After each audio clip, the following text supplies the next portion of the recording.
Something that I'm when I'm in my zone. Don't need no reason, don't need control. An electric man when I turn it on. All through my city, all through my zone. An electric man when I turn it on.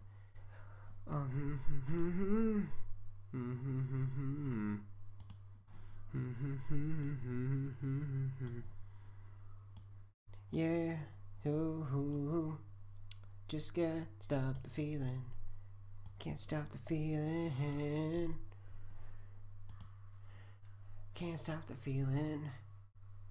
Yeah. Oh, oh, oh,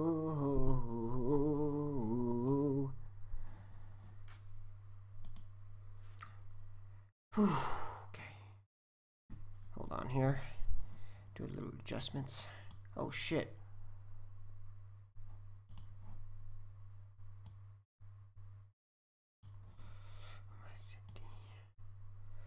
Okay. Okay. Hopefully soon. Okay, how does I look on live right now? Man, my view on my end looks very terrible. Man, I should adjust that. Hold on. Settings. Can I change the settings from here? Hold on. Settings. Video. I need to adjust some.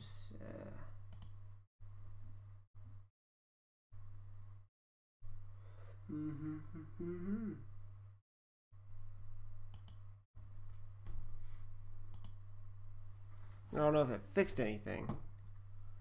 Hold on. Fuck, my view is so off right now. Oh gosh. Whoever's watching, I know someone's watching. Can you tell me if I'm good or something? Like, what do I look like? Do I look fine? Of course, I get a notification from myself. Video. How about 1280 720. I'm probably gonna fuck something up. I didn't look like I fucked anything up. Hold on. Hold on. Anyway, I guess I have to start from here because this is all I can do right now. Hold on. It could fix it in a few seconds. I don't know. I don't know if it's on my end or what. Settings. Oh, that's why. It's a view. It's a bad view for me. I don't know if it is for you guys. Like, shit. Fuck. Well, I don't know how many of you are going to show up to watch, so here we are. Welcome to Fallen Equestria episode 41. Now, I decided to do this one live because of reasons. I figured since I already had some videos already lined up for future events, I figured I'd do this one live, and I know it's been a while since I did an episode of this, so okay, I've almost forgotten everything. So I do know that Derpy had caused a sonic rad boom. Let's see. They were on the run from the Enclave. The Enclave is starting something, basically Operation Cauterize, meaning removing everything from the old world that would start on the new. I do know that they blew up the goddess. We've met, what's his name's brother, Calamity. We met Calamity. And what else has happened so far? There's a lot I'm trying to think about here. I do know that little Pip is only with Calamity right now because that's all she's with right now, and that's all she has. Because apparently people hate her right now. Oh wait, don't forget Zenith. Don't forget Zenith. She's the only one alive too. So here we are. So why don't we get right into this, shall we? And we're gonna Hope this sounds right. Madness. I stood there, the streamlet flowing behind absolutely everything washing over my hooves, and stared at Calamity, my jaw unhinged. It's unopened. There was simply no other word. Calamity's plan was insane. Hell, it wasn't even a plan. Plans have plan stuff. Calamity had a bunch of ideas and vague hopes tied together by multiple points of, and then something happens. We didn't have who or what we needed to even try it. I doubted we could get them. "Well?" he asked, earnestly seeking my approval. "I'm beginning to agree with Velvet Remedy," I told him, recalling her reaction to his actions in the Zebra Town Police Headquarters. "So you're willing to give it a try?" God damn it. Calamity was staring at me with the eyes of a fool, hoping for my acceptance, my support of this madness. This plan, it was something he needed to try. Needed like a starving pony needs food. I manufactured a smile. "I don't have a better plan," I admitted. "Sure, why not?" We were all going to die. Watcher's sprite bot bobbed in the rain beside us, silently listening. Finally, the mechanical voice that disguised Spike plaintively asked, "Is there anything I can do, guys? I'm really sorry." I thumped my rain-soaked forehead with an even wetter hoof. Think. Think, you silly mare. "Yes," I asserted, looking sidelong at the sprite bot. "Yes, there is." "What do you need?" Spike asked. I waved a hoof. "Just wait there for a moment. First, I need to talk to God." "What I don't understand," I told Calamity as we started to walk back towards the front of absolutely everything, "is why the Wonderbolts haven't already hit us. The Wonderbolts are fast, yeah, right?" Oh, fuck. Calamity looked askance. "Fast. You could say that, yes." Lightning flashed across the sky. "Shouldn't they have gotten to Iron Shot already?" I reckoned, talking above the rumbling thunder. "It shouldn't take long to get my tag." Especially not if Lens Flare was as skilled as he sounded. And New Appaloosa was an awfully short flight from Iron Shot firearms. "They're all probably caught up in the committee," Calamity smirked wryly. I halted, my hooves growing muddy, and gave Calamity a confused look. Surely he wasn't saying they had to, what, file a hunting plan? Were all the ponies in the sky crazy? Calamity turned the corner, almost knocking over Railright.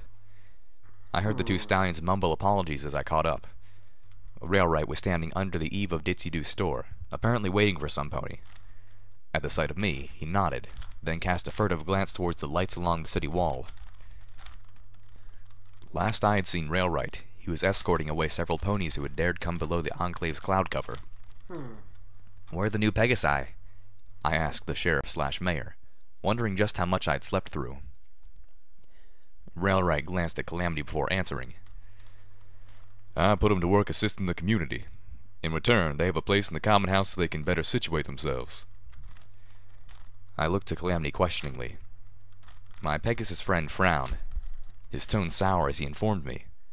"Enclave broadcast an offer to aid the misplaced citizens.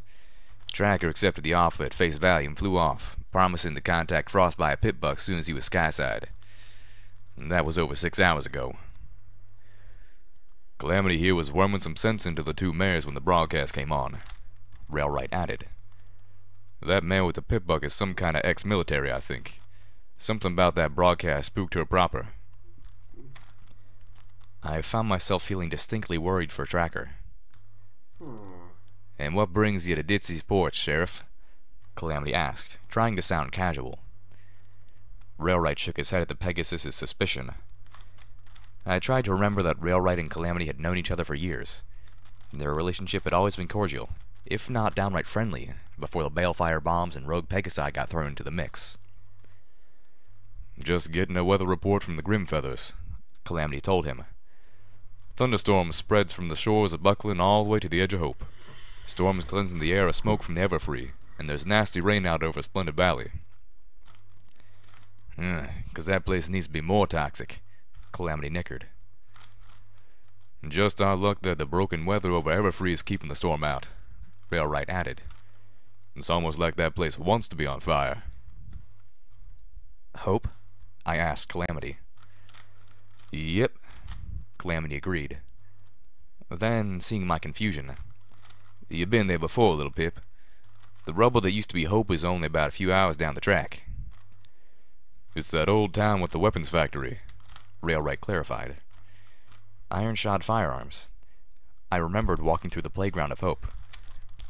I'd seen my first Ministry morale poster there. I just hadn't known the town's name. And you got the array a few miles back from it, towards the Everfree Forest. The what now? I asked, confused. Array? Hope Solar Array, Calamity told me, sounding a little bored. Bunch of dishes pointed up at the clouds. Best I can gather, the ponies of the old world tried all sorts of crazy ways to get power when the coal supply got strangled. Now, that I didn't see. Granted, the only time I've been up high enough to have glimpsed it out of a factory window, I was a bit busy outrunning collapsing catwalks. I paused to process this. Technology for turning sunlight into energy. It made sense considering Twilight Sparkle's ministry had been working on weaponizing sunlight.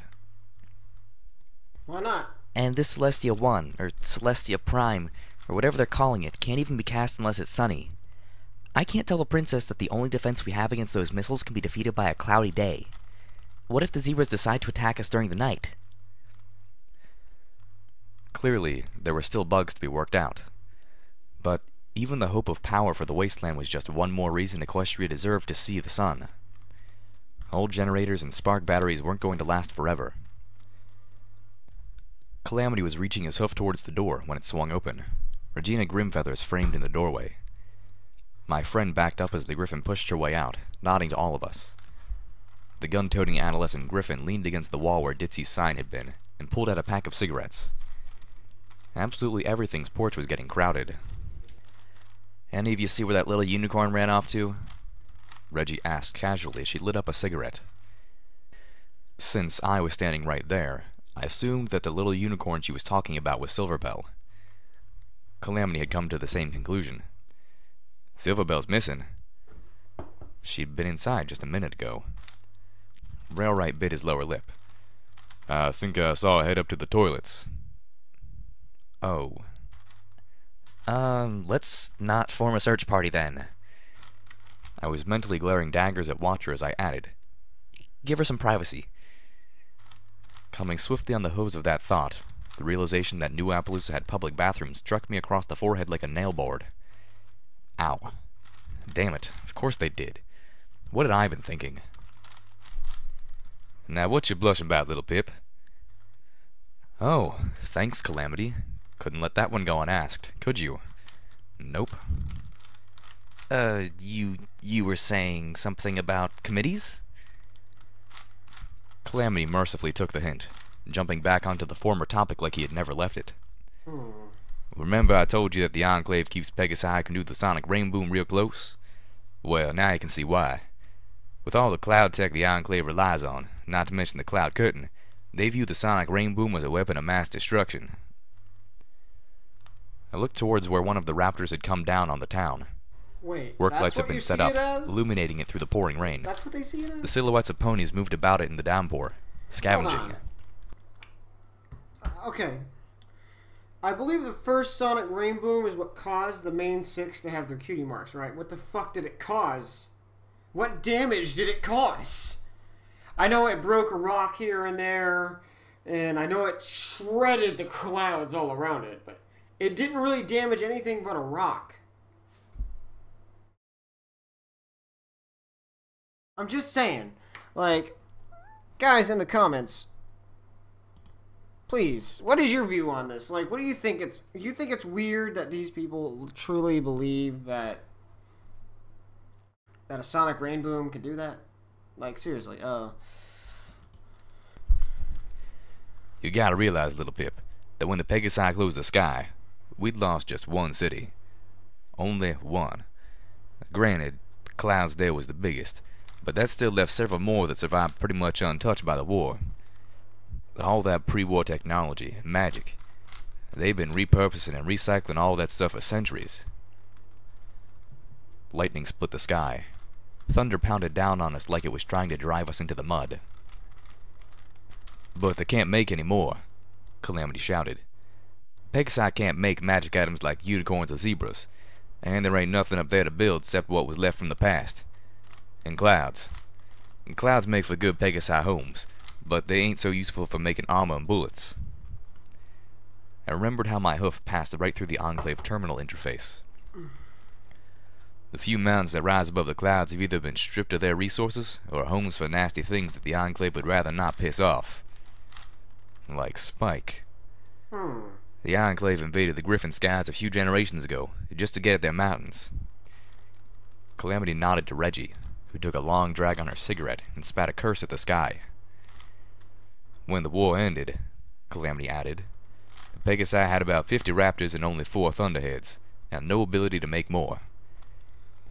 Including the 4 raptors you took out with that balefire bomb, and the one down near Stalingrad, the Enclave has lost a dozen of their warships in under a week. That's more than they've lost in 200 years. And 4 of them were taken out by Ditzy-Doo's toxic rain boom. Calamity gave me a meaningful stare. At this point, the Enclave must be about pissing themselves. I wished he hadn't used that particular phrase. Good, I said firmly, then asked, What does that have to do with the Wonderbolts, though? Calamity rolled his eyes. Ain't it obvious, little Pip? I told you, the Enclave keeps all Pegasi who can do the sonic rain boom real close. Oh, now I got it. The Wonderbolts. Any Pegasus who proved capable of performing a sonic rain boom was drafted into the Enclave Celebrity Hit Squad. I see. That meant that the ponies hunting us were all that good. I liked Calamity's plan even less now. So they're gonna fucking take Ditzy? And when the Enclave saw what Ditzy did, I guessed, putting the pieces together. they pulled the Wonderbolts into... I searched for an appropriate phrase. emergency tactical meetings, calling on their expertise to try to get a handle on this new threat. Calamity nodded. Yeah, something like that. They have no idea how many ghoul Pegasi live down here. Causing me to think back to the flock of zombie Pegasi we'd run into from the Cloudsdale outskirts. And if Ditzy-Doo could do it, theoretically just about any sufficiently radiated ghoul Pegasi should be able to pull off a toxic rain boom. Yes, the Enclave really must be pissing themselves. The upshot is, I reckon we got a few days before the Wonderbolts are hot on our tails. So, it's nothing special about Ditzy that she can do it. It's just when a ghoul is irradiated, they're capable of doing it. Well, a ghoul Pegasi, that is. Which makes sense. They're basically... a glowing one has the ability to... poof, with their radiation. I've seen it done only once and any time I've played. And it wasn't much, but I was fighting it. I was in Exo 1 power armor, or in Fallout 4. I came across a glowing one in a mod, and it just poof on me. And after I killed it, I wondered what that was, and I later learned it's one of those rad things. And what Ditzy did is what basically that was.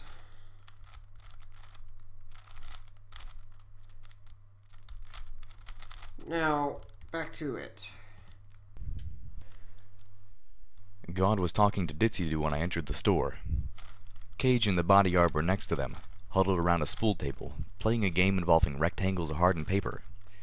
My curiosity urged me to divert long enough to peek in on the game. Each griffin held a number of colorfully marked papers in their talons, and there were 6 more piles of papers face up on the table, as well as 2 face down that they seemed to be drawing new papers from as they played.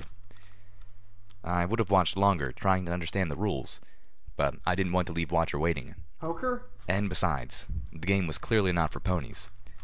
A unicorn might be able to hold those little papers fanned like that, but why learn a game you couldn't play with your Pegasi and Earth Pony friends? Trotting up to God, who was nodding at something Ditzy-Doo had written on her chalkboard, I interrupted as politely as I could.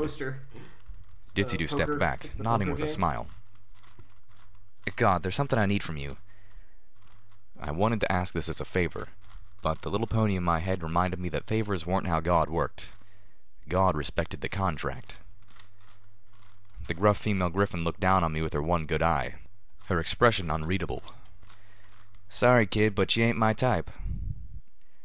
But, she thought I was... But then, what else would she think after her daughter caught me looking at her? It's nothing like that," I stopped, recovering. Part of me wanted to bury myself and hide until I drowned in my own embarrassment. But this was too important. And besides, I wasn't interested in her like that. I mean, sure, but I had homage, and it wasn't very likely that I was going to be around much longer. The last damn thing I was going to do in my remaining days here was cheat on homage. The little mare in my head whimpered. "I'm not." "Not helping." Gaudina raised an eyebrow. "Well, of course not," I mentally hissed at My Little Pony. "She's a griffin. With children." Which highly suggested she was interested in other griffins.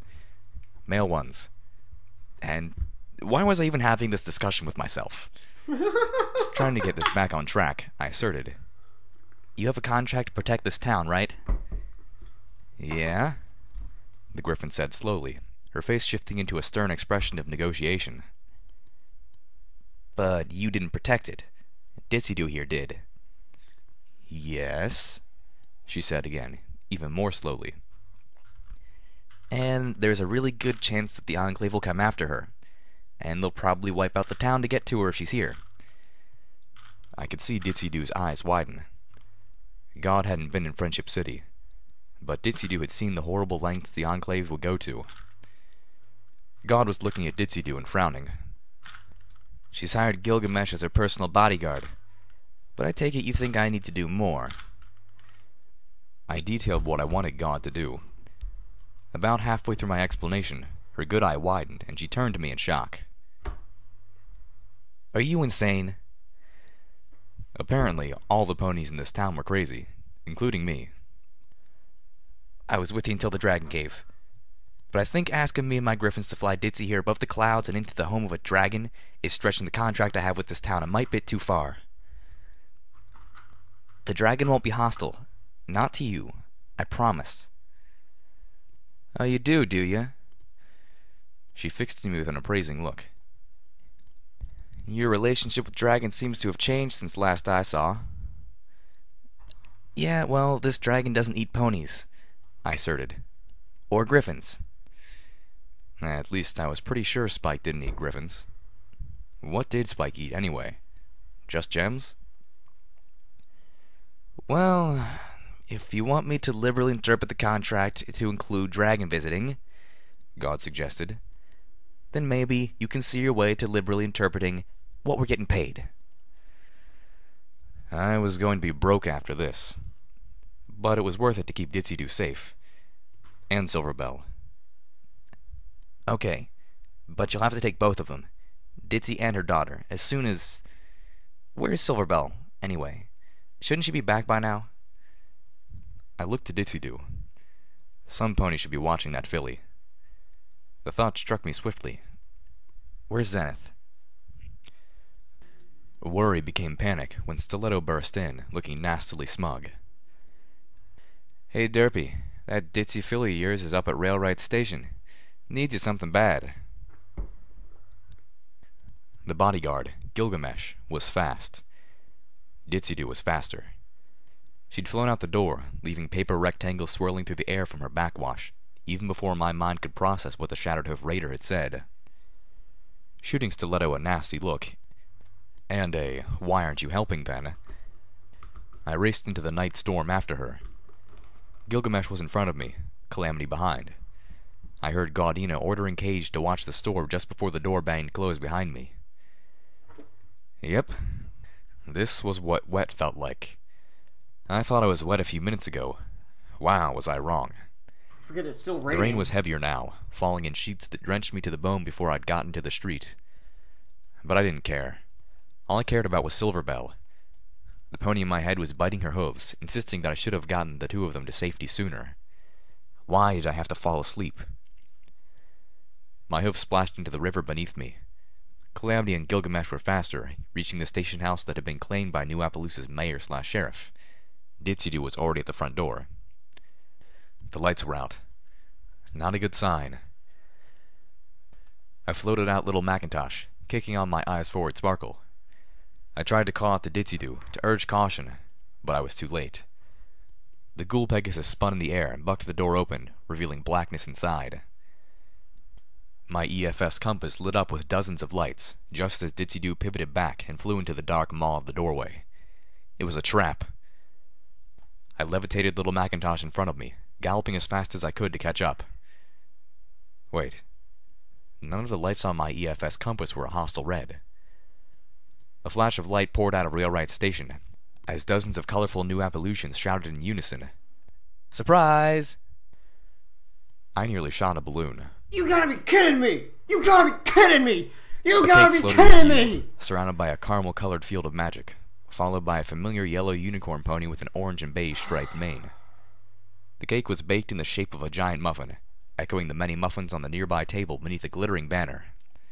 Thank you, Ditzy. Ditzy stood in the middle of the room, wide-eyed and stunned. Do you like it? Silverbell asked anxiously. It's a party. The filly seemed nervous. For you. They seriously mimicked Pinky's first party. She added.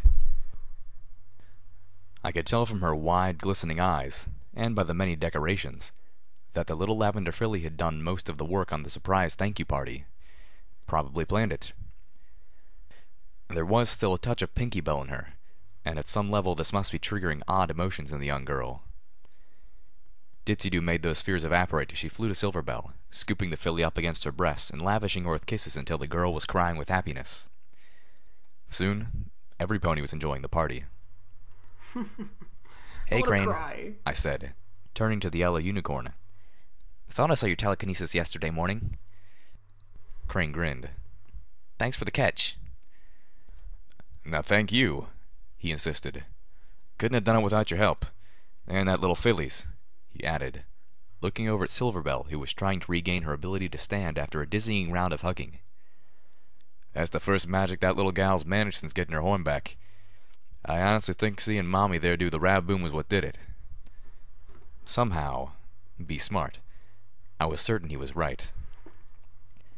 We spent the next hour catching up, which mostly involved me regaling him with all... I've noticed something. I've noticed something here. Huh. I've noticed when... I've noticed when she's realizing something or she feels something, she quotes one of the statues. Maybe it's something to do with those. I'm assuming it's something to do with the statues. K-Cat, if you are watching this in the future, or you're going to be watching this later on, tell me. I'd like to know. All the telekinetic tricks I'd managed in the past 2 months. To my delight, Crane was duly impressed with my creativity. But it wasn't until I told him about telekinetically flying that I managed to surprise him with my telekinetic prowess. Damn, girl, he said, wide-eyed. That took me years of work to pull off. I felt a little crestfallen that I hadn't managed something unique. But Crane wasn't considered the best telekinetic in the equestrian wasteland for nothing. And at least my learning curve had been faster. How far can you get? I can manage 1 lap of New Appaloosa before my juice runs out. I don't really know, I admitted. I'd made it from the ground to Calamity Shack, but I'd never tried testing how far I could push it. I'm afraid that I'll burn out again if I push too hard, trying to find out. You been burning out, huh? He asked. I nodded. Well, you've been pushing yourself, I'm not surprised. We both jumped as something in the room exploded in confetti. The good news is there's a remedy for that, Crane told me as he floated all the bits of confetti off of the 2 of us, depositing them in the waste bin. A cure for burnout. He had my full attention. Wait, Sadly, no. the wasteland might not have it much longer. If it's Requires Jet, a few I swear plants to that only fucking grow in the God. Everfree Forest. Reckon they're all burnt up by now. Ah, well, crap. Might be willing to part with one of my bottles of it, though, Crane said slyly. For a favor. Right. Should have seen that one coming. Plus, Crane's last favor involved a stable full of chimeras. I'm a little busy being hunted right now, I admitted. If I live through this, I'll keep your offer in mind. Maybe the first time ever that I had turned down a distracting quest, but I really couldn't spare the time.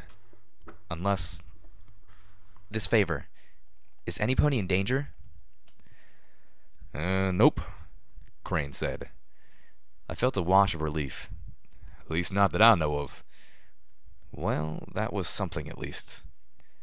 There's a farm out on the edge of the Everfree Forest, near the Hope Solar Array. Close enough to Everfree for the ground to be farmable. A farm near Everfree?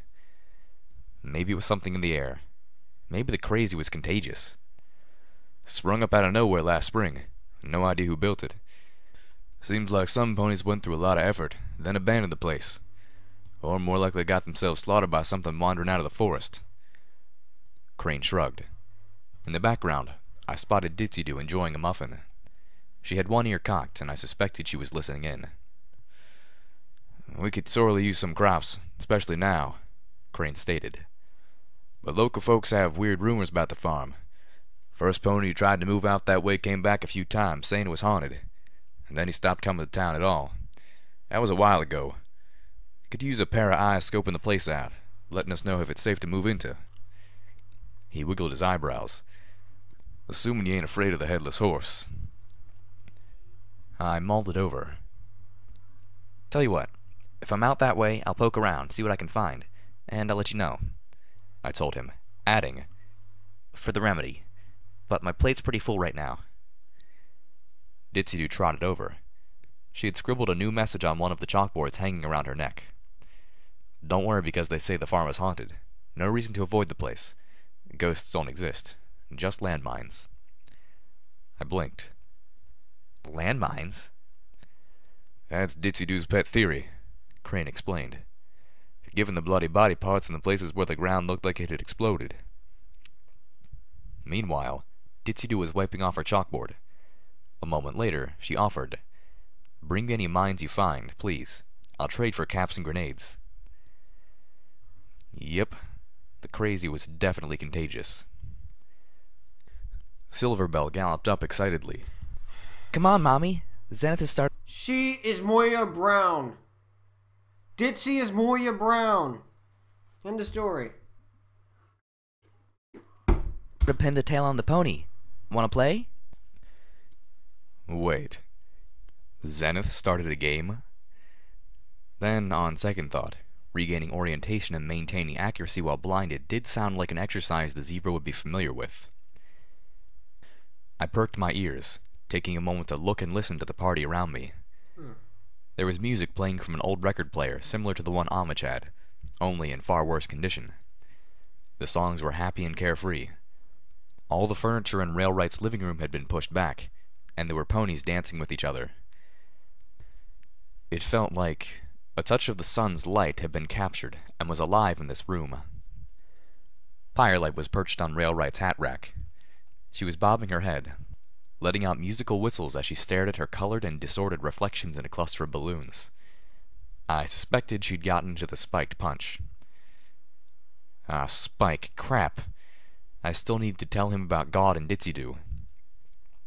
Excuse me, Crane, I said hastily. I'll be right back. Yep, take your time, the yellow pony claimed. I got something that needs doing. As I galloped out the door, I passed Gaudina. She was standing outside, listening to the party. I stopped, skidding a bit in the mud. You okay? She nodded. You got a deal. 500 bottle caps, and I'll have those two snug away in the Dragon's Cave by tomorrow evening. She shook her head. Hope you know what you're doing. Those two. They deserve a good life. I had entertained a fleeting worry that the party had upset her. It would have been easy to be angry over the flash of panic those ponies had caused. How could I have ever doubted you? Why do I Pony in have my a head asked. feeling? Why do I have the feeling that little Pip is gonna send all the new, people over to the wasteland? Like, I'm sorry, no, not to wasteland, to Spike. All the people who are the new elements of harmony. That is. That's what I'm gonna assume, because I do know that. That reminds me that the animation video where they made the background characters, the new main six, when the main six dies off, or when they are no longer the elements of harmony, where what's her name? Dinky Doo did that? It could happen to any of us, another answered. The little pony in my head started looking around for the source of the other voices. I shook my head to clear it of the strange thoughts. No, the truth was that seeing Ditsy-Doo and Silverbell together had touched the gruff Griffin commander, and she'd stepped outside to think. "Thank you," I told her. I started to turn back to where Watcher was waiting, but halted again. "What is your type?" I found myself forced to ask. "Unattached," Gaudina Grimfeathers told me bluntly. The answer brought a smile to my face. From a certain perspective, I supposed that having a mare friend was like a contract. God respected the contract, and she couldn't respect some pony who didn't. "Come on," Silverbell coaxed with big, bright eyes, trying to pull me away from my conversation with Candy. "Come and dance with me." I looked at the adorable little filly, being so earnest and adorable. How could I say no? I glanced up towards her mother, wondering how she managed. The wall-eyed ghoul was watching her daughter lovingly and gave a sympathetic smile. Waving goodbye to Candy, who notably had been responsible for bringing the adult punch, I followed the little lavender unicorn out onto the dance floor. The party went late into the night. Exhausted from dancing, I found an empty table and plopped my tail down next to it, floating over a glass of adult punch. It had a peculiar and deliciously berry flavor, and shed just enough radiation to make my pip buck click. I made the mistake of asking about it. Mutfruit punch tasted better when I didn't know what it was. Zenith joined me. "The little one has fallen asleep," she stated. "We've put her to bed upstairs in the mayor's room. And better than taking her home in the rain. Plus it kept her and Ditsy-Doo close. The Griffin God is watching her." I wondered if Gilgamesh ever slept. From something I had overheard, I knew I wasn't the only pony in town to ask that. "How are you doing, Zenith?" I asked. "I am not a mother," Zenith said. "I can be a god, a protector, but not more. I envy them." "Maybe you can't be a mother," I said, as I recalled how Zenith stayed to help the zebras of Glyphmark learn the arts of stealth, how she instructed them in making dash. "But you can be more than a guard. You can be a teacher." Zenith didn't know what to say about that. So she drank her mutfruit punch, and I drank mine. Why am I having vibes of Shirley? At the table nearby, a familiar trio of younger ponies were spending the party discussing what they should name their group. I don't know who's watching, but I don't know if it's just me, but what's the word I'm looking for here?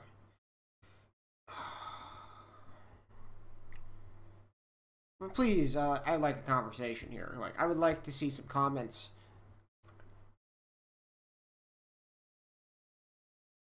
So far, I haven't seen any. And so you know, your comments will appear to me on my end, and I will read them. So, feel free to talk if you want. I literally will pause the video. I'll pause pause what I'm doing just to talk to you. I am not joking about that, because I love doing live streams because it allows me to talk to you guys. So, hey, I might do like a live Fallout video, but I won't. I don't know yet. So, anyway, let's continue. The Olive Pony was suggesting the Wasteland Rangers. No, no, no, we can't do that, the Amber Mare said. That would sound like we're trying to copy the Applejacks Rangers. We need something more original. Hey, I know, the olive-coated buck said, raising a hoof. How about, Ouroboros? The what now? The Amber Mare asked, confused. It's a snake eating its own tail, the buck explained. Ew. Why would we want to call ourselves that? No, the buck clarified. It's an old symbol about renewal, and we're trying to help Equestria renew itself, right? You sure about that? The khaki-coated buck asked. No, the Amber Mare insisted, shaking her head. No snakes of any kind. There's nothing heroic about snakes. I thought she had a point. What kind of group of friends would name themselves after snakes? Leaning over, I offered, If you want something heroic, how about Crusaders? I watched the young hero's eyes light up. I happen to know the name has a pretty illustrious history. Not to mention they seem to come in threes. Oh yeah, the Amber Mare exclaimed. The Wasteland Crusaders. I was smiling as I turned back to my drink, the conversation at the other table having become more excited as the young heroes plotted how they were going to change Equestria. I still didn't know their names, although now I sorta did. Calamity joined me at my table, followed by Reggie, both smiling and chatting. Struck by a suspicion, I asked, You two have met before, haven't you? Yep, Calamity told me, as a pale unicorn mare trotted by, offering cake and muffins. I took a plate of cake and nibbled at it. Yep, muffin-flavored. Yeah, Calamity here built my guns. Reggie smirked proudly. Yep, met her a couple years ago. She and her brother were flying protection for caravans between New Appaloosa and the Republic, Calamity said again. Then assured me with a grin. Didn't know she was related to your feathered fantasy, though. I moaned, my ears flattening and my cheeks turning red as Reggie didn't hold back her snickering. I was never going to hear the end of this, was I? You're worse than Velvet. I immediately regretted the reference, seeing the pain it brought. It was contagious. I found myself thinking of Velvet Remedy, and of Steelhooves, and how much I wished they were both here, able to enjoy this party with us. Without them, the party seemed empty. Reggie yanked our thoughts away from friends no longer with us by pulling out one of her pistols and setting it on the table. I had never seen a design quite like it before. Wait a minute. Calamity here took a pair of 223 rifles, cut them down and modified them into the most boss pair of pistols in the equestrian wasteland. I gave an appreciative whistle, wondering how they stacked up against little Macintosh. I'm hoping Calamity here can fix me up with some new quick loaders, Reggie added, pulling out a cigarette only for Calamity to hoof-wave her to put it away. Lost a few when the Enclave attacked Shatterhoof. What happened? I asked, remembering DJ Pony's mention of the attack on the radio. Lame-ass party if you can't even smoke, Reggie grumbled, then shrugged. They attacked. We fought back. We kicked their metal tails to the moon. What's to know? Seeing we weren't satisfied, she sighed. Fine. Apparently some pony high up in the Enclave has got some brains, she admitted. Cottoned on to the idea of sending their soldiers on strikes against raiders first. Set the right first impression. Paint the right picture what the wasteland's all about. And those bucks and mares won't hesitate when they tell them to wipe out a town. Not like previous encampments, the attacking Pegasus had said. There are foals here. Families. Calamity was staring despondently at his cake. Makes sense. Yeah, Reggie claimed. And at the rate they're going, they're gonna wipe the wasteland clean of raiders by the end of the month. She grimaced. Problem is, nobody told them Shatterhoof wasn't a raider stronghold anymore. Well, problem for them. The young griffin grinned broadly. They didn't send in any of those warbirds, but they sent in a whole flock of troops. At least 3 dozen. And we wrecked them. All that fancy armor and firepower ain't worth shit in the sky if you don't have the experience to back 'em up. I blinked. That was certainly a new take on the threat of the Enclave. But then, the Talons were professional mercenaries. heavily armed and with years of wasteland experience. Reggie pushed herself away from the table. Anyhow, scene's getting stale, and I promised Cage I'd bring him some cake, so I'm bailing. The griffin had walked about 2 yards away from us when she spun around, moved back, and jabbed a sharp talon into our table. Oh, and just so you know, wherever you're going next, Cage and I are going with you. What? No argument. I don't know what you all are up to now, but all of Equestria tends to benefit from your victories. Reggie looked us over, dropping her voice. Mom ain't never gonna admit it, but she's damn thankful for what you did out at Splendid Valley. The goddess? Her plans for griffins weren't exactly pretty. Well, shit. No unity for griffins. Once all the ponies were her children, anything that could challenge them was on the chopping block. Half the reason Red Eye's got so many of our kind working for him. Why some of us like Stern are so loyal to him. Zenith was drinking punch from a bowl cup, which clattered to the floor. It's 'cause they knew he's plotting against the goddess. Calamity, Zenith, and I all looked to each other. Reggie continued. Way my bro and I see it. You're the best hope this wasteland's got going for it. And your 2 soldiers down, including your heavy gunner, just as things are getting the most dangerous. You need us. Oh, wait a minute. K-Cat. Hey. What's up? Hello, everyone. As you can see, the writer of the story has showed up. Hello, K-Cat. How are you?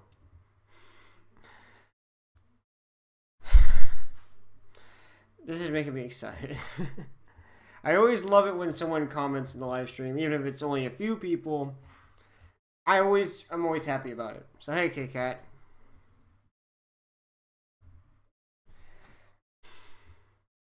It's okay.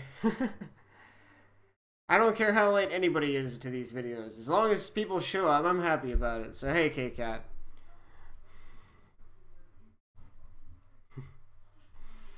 Anyway, here, This was surprising to say the least.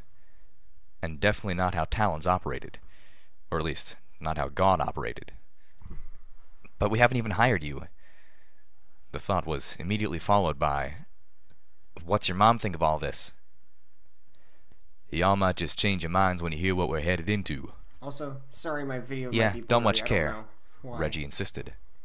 We're hiring ourselves to do this. Unless you lot think you can outrun us. We will gladly take all the help we can get, Zenith stated, then looked at me. Am I not right, little one? I looked at Calamity again. Maybe, just maybe, we'd be able to survive his plan after all. In the cold drizzle of dawn, I saw the 4 forms of black carapace armor rise up over the city gates and fly into town. For a moment, I felt panic and rage. The Enclave was attacking again. But that notion faded as soon as I saw the shimmer of caramel-colored magic surrounding the suits of Enclave armor and realized there were no ponies inside. The heavy gate rumbled open, and Crane entered New Appaloosa. He wasn't alone. Walking just behind him was a haggard-looking charcoal unicorn, streaks of scarlet and gold in her white mane. She was wearing Rarity's battle dress and yellow medical boxes for saddlebags. Her. Velvet Remedy halted, eyes widening as she saw me. You gotta be shitting me. We stared at each other through the haze of the rain between us, a muddy river of street stretching between us. She flinched back as I broke into a gallop. There was pain between us. You gotta be kidding me! She followed? Or did she walk there herself? I am now more curious. Oh, yeah. I'm running out of grape soda.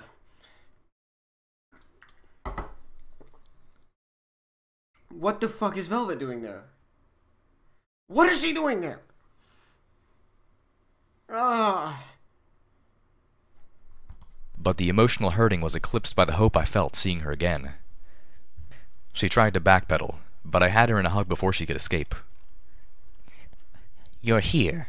She asked meekly. Of course you're here. Goddesses, we've missed you, Velvet, I told her, not letting her go.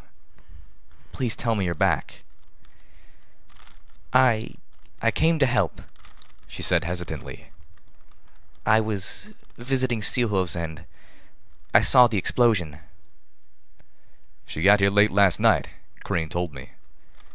Been helping with the Pegasi too wounded to fly back home. Of course she was. Velvet Remedy didn't ask if they were the good guys and who were the bad guys. She stopped to help the first hurting pony she came across, and it didn't matter who they were. I hoped her kindness to the enemy left a lasting impression on them. I've been collecting their armor, Crane said, motioning upwards with his horn. Reckon it's a fit gift for Ditzy-Doo. Help repay what the town owes her. I found myself loving Crane just a little bit right then. She's the one who took 'em all down, after all.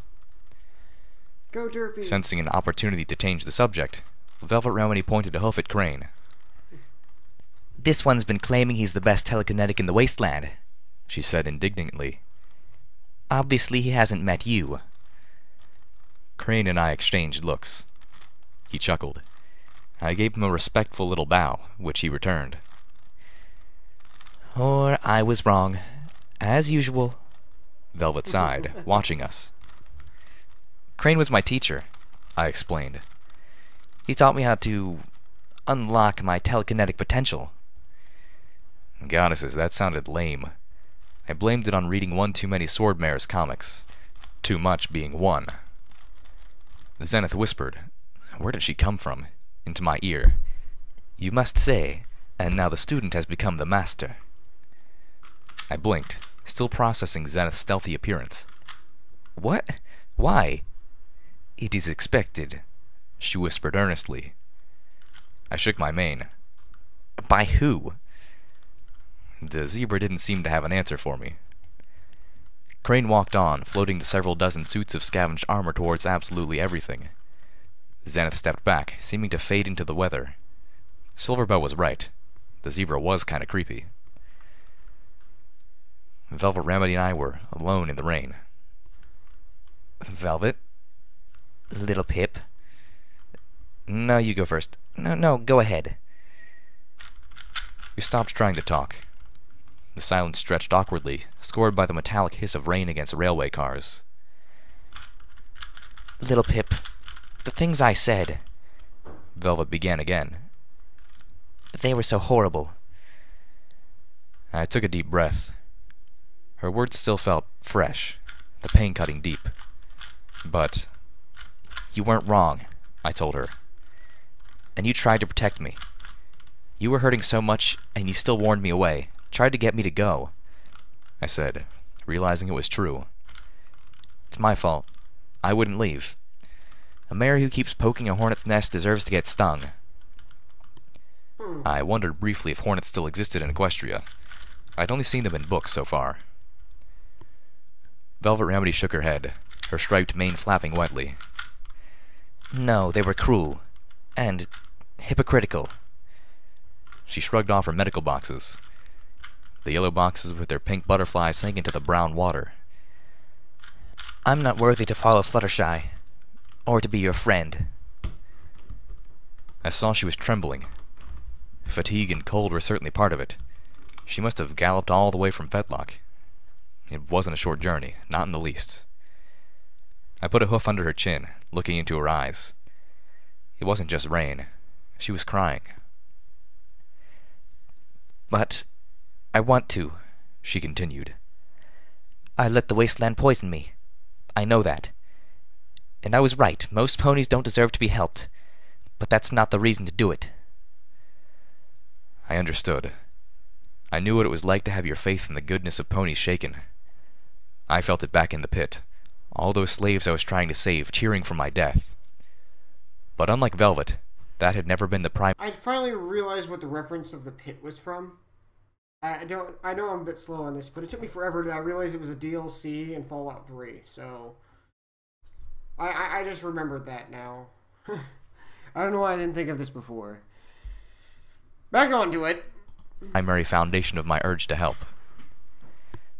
I know it's up to me. I want to be stronger than the wasteland, not let it poison me anymore. She faltered. But I'm not sure how. Omwich was right. The equestrian wasteland is hard on heroes. No, it's brutal to 'em. It beats 'em down. It tears 'em apart. Eventually, every hero falls. Inevitably, every hero fails. The true mark of a hero is not that they never fail, never fall down. No, you know a true hero by what they do after they fall, by the way they pick themselves back up again, shake themselves off, and throw themselves back into the good fight. Velvet, Fluttershy would be proud of you. I started. I was unsure if I was saying the right thing, but it came from my heart. That had to count for something, right? She would want you by your side. It doesn't matter if you've stumbled. We've all done things we regret. You know I have. No pony's perfect. No pony is strong all the time. Do you think that Applejack never lied? That Rarity was never greedy? Or that Pinkie Pie was never sad? Even Fluttershy had her gardens of Canterlot. I gave her a tender and hopefully uplifting smile. What matters is that you don't let your failures stop you. Velvet Remedy stared at me for a long time, tears streaming down from her eyes. There seemed to be a battle raging inside her. Thank you. I don't deserve friends like you, she said finally. Pulling her head away, she stared at the muddy water concealing her hooves. After a pregnant pause, she let out a trembling whinny. It's my fault that Steelhooves is dead. What? No, Velvet. She looked up. I'm sorry. When you didn't come back, Steelhooves wanted to move. But I knew that clearing was where you would expect us to be. The others thought you were dead, but I refused to believe it. Her voice was slowly rising, touching on hysteria. I insisted that we stay close, believing that if you did survive the balefire bomb, you were fighting to get to us. And we had to be there for you when you finally made it. Trembling, she wailed. I'm the reason it was so easy for the Hellhounds to find us. I made us keep camping so close to the same spot every day. Velvet Remedy broke down, sobbing. I wrapped my hooves around her, holding her tight, understanding her pain, forgiving it, and thanking her for what she had done because of why she... I know this is a touching moment right now. I'm just so happy Velvet's back. Like, I can't be sad right now. Velvet's back! Why am I not sad? I should be sad. I should be, like, actually more... I don't know how I should feel. But I feel happy that she's back. That's it.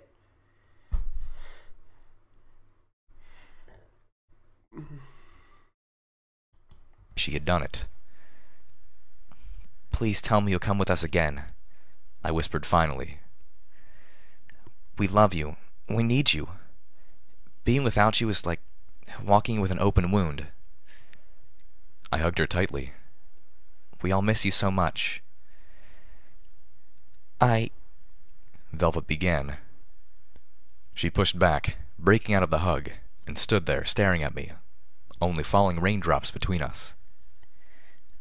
Little Pip. Shawam! A rust and orange streak plowed into Velvet, knocking her out of sight as she was driven into the mud with Calamity on top of her. Velvet! Calamity cheered, nuzzling the exceptionally muddy mare. Good to see you too, Calamity, she said weakly. Calamity stepped back, looking at his mud-covered love. Whoops, he said, blushing. Let me help you. I feel like this is something my wife would do. Up.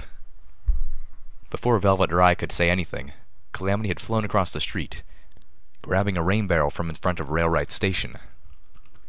Splash! Calamity dumped the barrel over Velvet Remedy. Velvet sighed. Well, at least I was already wet. And she wasn't muddy anymore. It's good to have you back, Calamity told her, never questioning that she was. Velvet Remedy splashed a hoof timidly. If you'll have me back. Oh, who's being a silly pony now? Calamity chided. Velvet looked up at him. I want to be back. I want to help. Her voice was just shy of pleading. Calamity lowered his muzzle into the muddy water and pulled out her medical boxes, putting them back over her. I watched as she thanked him, and he teasingly threatened to kiss her with his muddy muzzle. "It's like things are finally going right again, is it not?" Zenith asked, having ninja'd right up beside me. I nodded. The rain was beginning Who else but Zenith? to stop. Suddenly, looking at Velvet Remedy and Calamity, I knew. The very last pieces fell into place. Kindness and loyalty. Was there ever any doubt?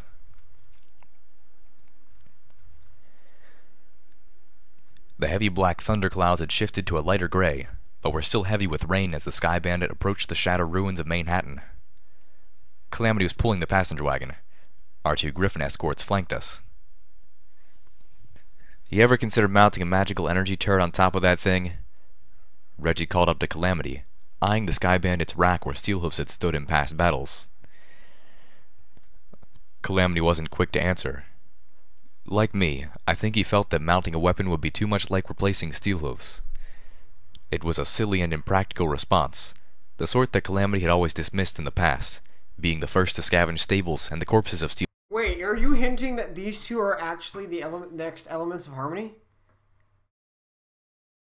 Okay, guys, I don't know if you guys can read it, but K-Cat just said 2 more elements of harmony have been found. I think I need to, hold on, I need to edit this, hold on. Snap, I'm looking at the wrong thing. Okay. Edit scene. Hold on, guys.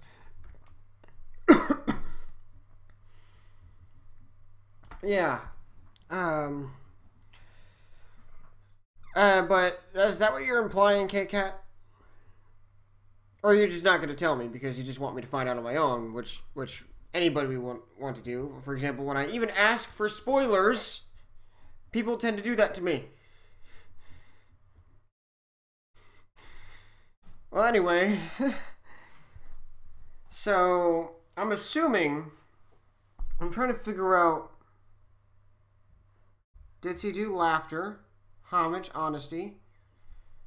Okay, I kind of figured that much. Calamity, loyalty, velvet, kindness. That means one is magic, and there's one missing.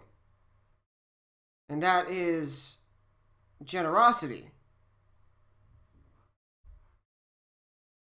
Who is generous? Is it...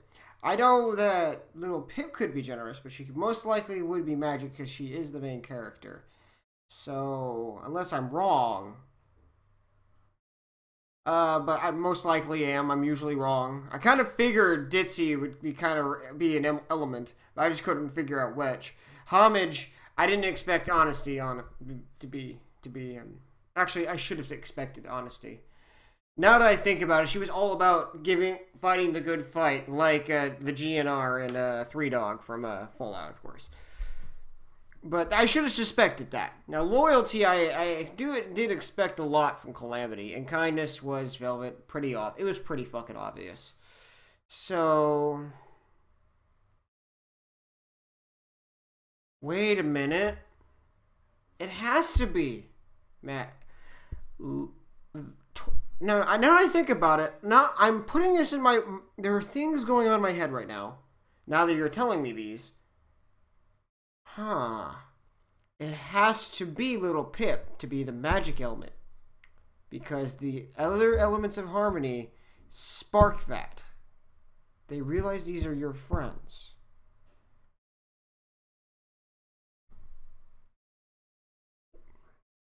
Friendship is magic, after all. Now, maybe it could happen vice versa, that magic can realize what are these.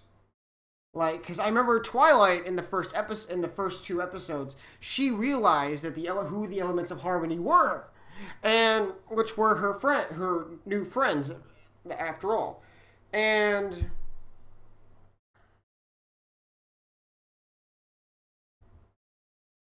it makes so much sense.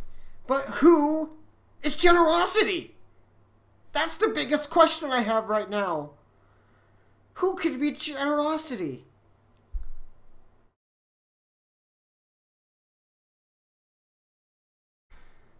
Well, okay, Kat, thank you for clarifying who these new elements are.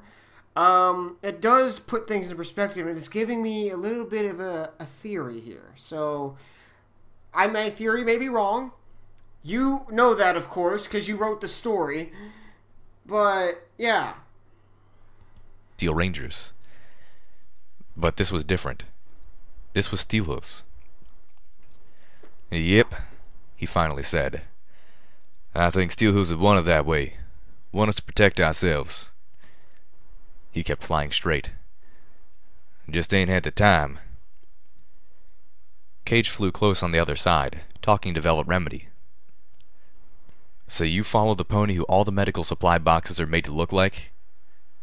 Yes. Velvet Remedy stated, beginning to get her hooves back under her. Her name was Fluttershy, and she was the best pony. Cage considered that. But you said she's the one who created the megaspells. Velvet Remedy had been surprisingly forthcoming with that bit of information. A reaction, I suspected, to our attempts to keep it secret. Which caused the apocalypse, Cage added. So, you're a follower of the apocalypse. Velvet Remedy needed only a heartbeat to answer. If that is the name ponies wish to use for anyone who aspires to the kindness of Fluttershy, then I will own that title, without reservation. Suddenly, Calamity dipped low, flying just above the rubble of the city streets. Our griffin shadows took a moment to change. That was fucked up. The guy who said that was fucked up. He doesn't even know the intention yet of why she created the mega spells. The guy's a dick. He just jumped to conclusions. Yet again, that's the common reaction to that when they find out who created the mega spells. So, yeah. Changed direction, swooping in towards us as Calamity brought the Sky Bandit to a rapid halt, pulling us into the cover of a hollowed-out radio print store. "What's wrong?" I asked, leaping out of the passenger wagon as Calamity kicked the quick release on his harness. "Did you not see it, little Pip?" Zenith asked, her exotic voice seeming incredulous. I didn't have to wait long to know what she meant. Followers of the Apocalypse. You loved writing that?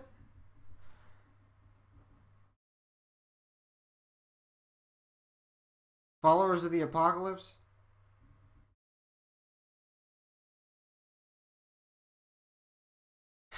I guess that's a good thing to love writing about. Hold on, I'm gonna kill some light because I do like to have a bit of... Hold on.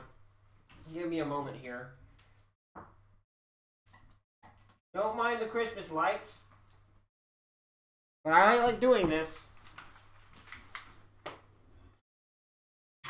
For personal reasons.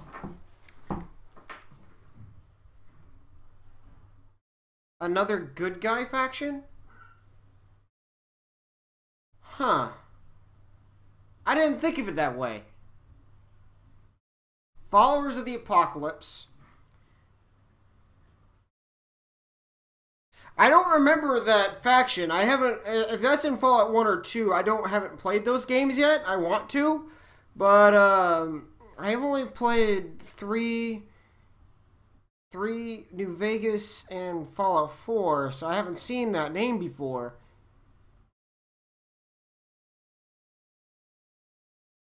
No, thank you, K-Cat, for clarifying. I didn't expect that to be a faction type. But...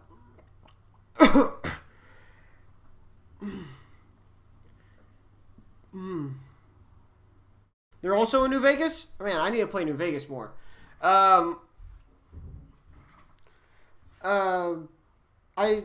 There's a lot of factions, like...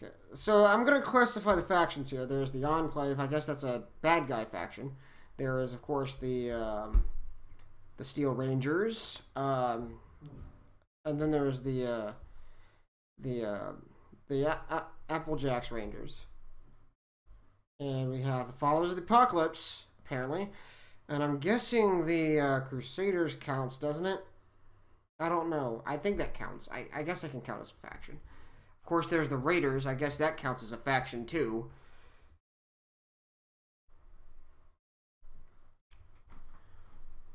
Because I do know in some Fallout games you can be a raider. About 10 minutes later, as we crouched in the cover of a broken sails bench, the pale gray light from the clouds was blotted out by the massive form of a black, anvil-shaped Enclave mobile fortress. 4 great thunderclouds spanned out from it, 2 on each side. The ruined Manhattan street was rendered in stark black and white, as a massive bolt of lightning arced between them. Attached to each storm cloud was a raptor. On each raptor, one of the clouds holding it aloft had merged into one of the flying fortress's broiling thunderclouds. The undercarriage of the massive ship bristled with weapon turrets. I could make out several large doors capable of dropping war chariots, or bombers, or troops by the scores. What the hell? Couldn't we, just once, get a break? We got a sonic radboom, the little pony in my head told me. What more do you want? Even Firelight let out a low whistle. That's the glorious dawn, Calamity said in soft awe as the huge ship passed over the Manhattan ruins. Noticing that we were all staring at him, Calamity coughed. Thunderhead-class mobile siege platform, he explained. You said the Enclave only has 4 of those, I pointed out, hoping I didn't sound accusatory. Yep, and 2 of them are permanently assigned. One's at Navarro, and the other's in the home of the High Council. I did the math. Both Calamity and Pride had referred to an Enclave regiment as 4 Raptors and accompanying troops, the amount that could be carried and deployed by a Thunderhead. The full regiment had descended on Maripony just before the bomb went off, bringing a member of the High Council with them. Probably the regiment attached to the High Council's own personal Thunderhead. Hundreds of ponies, Commander Winter had said. I felt a little sick. If they're committing Thunderheads to Operation Cauterize, that means they're getting ready for their big offensive, Calamity warned. They've lost too much too quickly. They need big victories fast, or their whole invasion falls apart, and a whole lot of Enclave leaders will be losing their positions in the next election. They can't play around with little targets anymore. Explains why they haven't amassed another assault on New Appaloosa, Cage reckoned. Or Shatterhoof.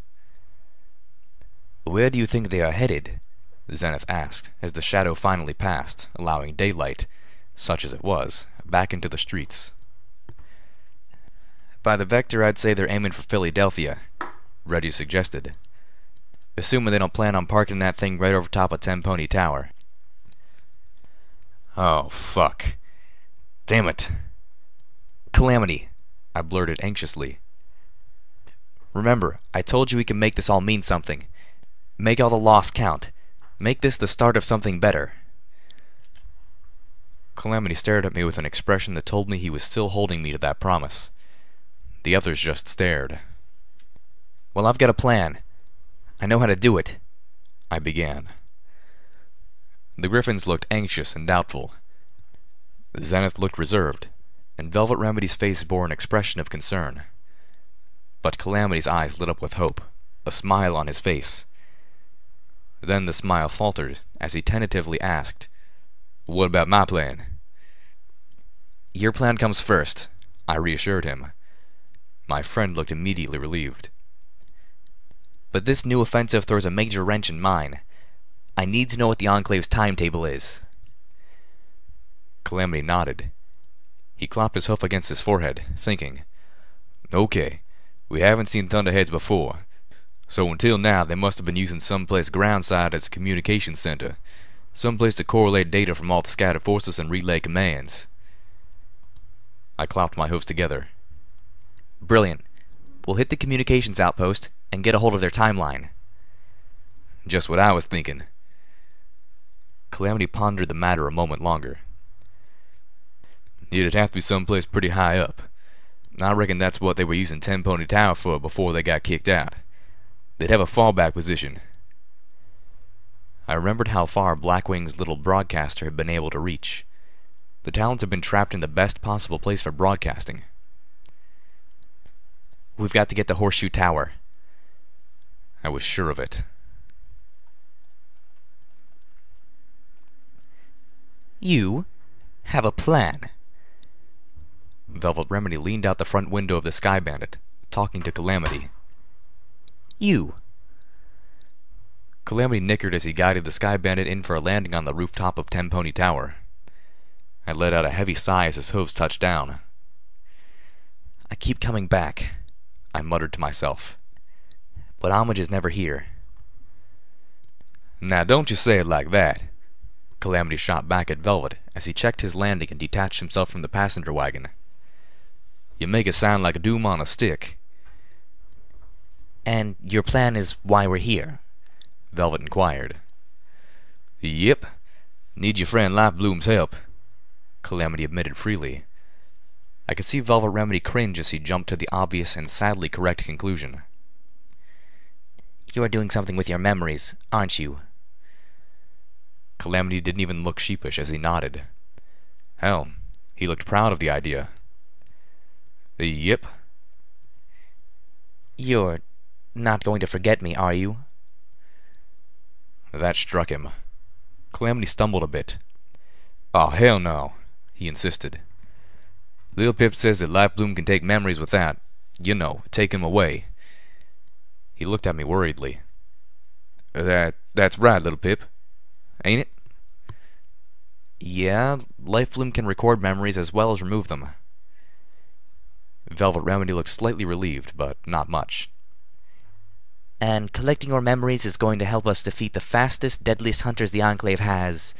How? Here it comes. The first horseshoe. No. Calamity puffed up, flapping his wings. We ain't gonna defeat the Wonderbolts.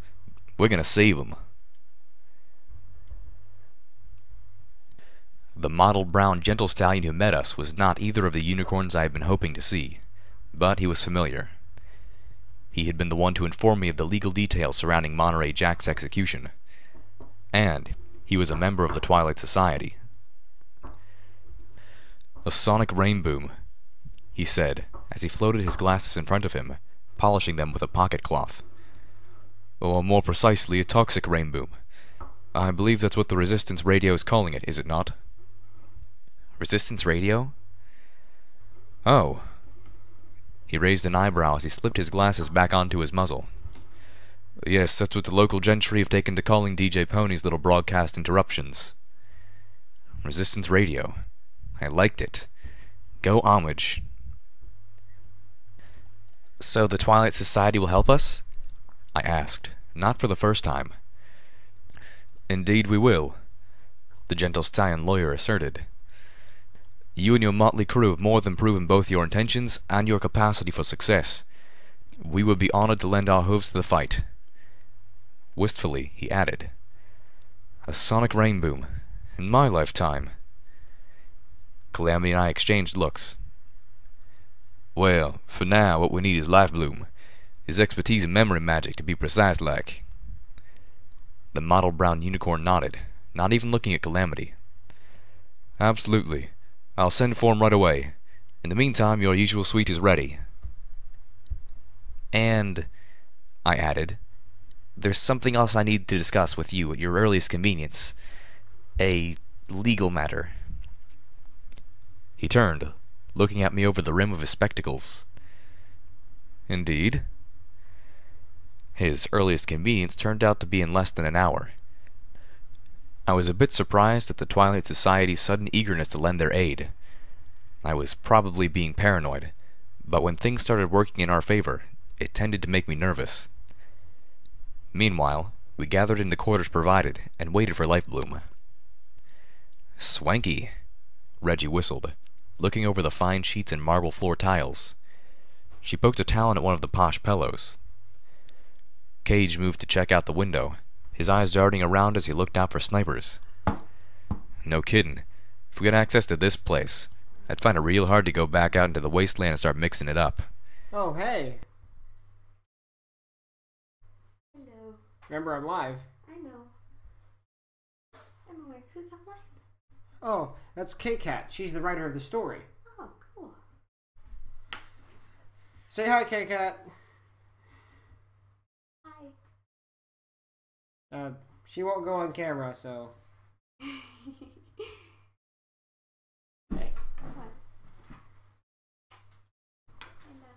Love you too. Are you having fun?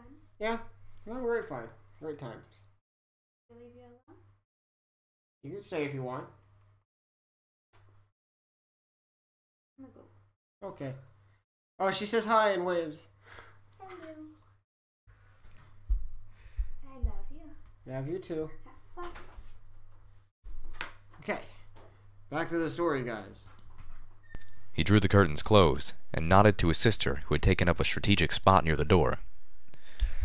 I don't think we're gonna get attacked here, Calamity suggested. Our Griffin guards looked at each other, as if Calamity was adorably naive. Sparkling water? Velvet Remedy offered them, pulling from the complimentary stores in the bathroom. I winced, beginning to feel a little self-conscious. Velvet floated a chalice to each of them, then sipped from one of her own. Well, hardly sparkling, She said, looking at it critically. but it'll do. This was Tenpony Tower. If Velvet was here, she wanted to be pampered. If Calamity's going to be a while having his brain molested, Well, duh. would you like It's to a parody on Tenpenny Tower, where the ghoul-hating motherfucker, Tenpenny, is a dick. I remember there's a quest in Fallout called You Gotta Shoot Him in the Head. And guess what? It involves killing Tenpenny. So you can get certain key. And you also gotta get certain keys. So... join me for a trip to the spa, little Pip? Oh yeah, you ponies really have it hard, don't ya? Cage mocked, rolling his eyes. I pondered that as I stripped out of my armor, heading for a bath. After all the bad, a trip to the spa would be heaven. But right now, I just wanted to feel clean again. Had forgotten what it felt like. As I dropped my reinforced barding to the floor, Velvet Remedy waved her horn at it. Stop! I just realized how slow I am, and I realized you added sarcasm by saying hi, K-Cat. Cleaning off the blood and grime. Maybe, if we have time. But I wanted to make use of that time by sneaking into Horseshoe Tower. I had been right about the Enclave's choice. We had spotted the Enclave antenna array on the roof. The raptor circling overhead was kind of obvious, too. I looked over to my companions, new and familiar. A stealth mission. In and out. Yeah, 'cause your stealth missions have a history of working out like that, Calamity snarked. Ignoring him, I continued. I'll take Zenith and one of the Griffins to fly us in there. And, I admitted, to use the cloud systems. I'll go, Cage offered. All this fancy makes my feathers itch. Velvet trotted up to Calamity. So, this plan of yours. Calamity smiled, gazing into her eyes. You want to turn the Wonderbolts, help them see they're on the wrong side, give them a chance to become heroes. Yep, he said, his muzzle inches from hers. You know, part of me says that's awesome. She gave him a simpering look, leaning so close they had to be feeling each other's breathing. You know, you ain't never been sexier. And that's my cue. I jumped to my hooves, floating my armor next to me. Time to go do the thing in the place. K-Cat, I'm gonna say this one more time. You know how to get anything. Anyone who knows me knows how to get to me with perviness. Being pervy is awesome. There's no doubt about it. It makes life so much more interesting. I was out of the door, my armor floating behind me, Cage and Zenith trailing my gallop before they started kissing.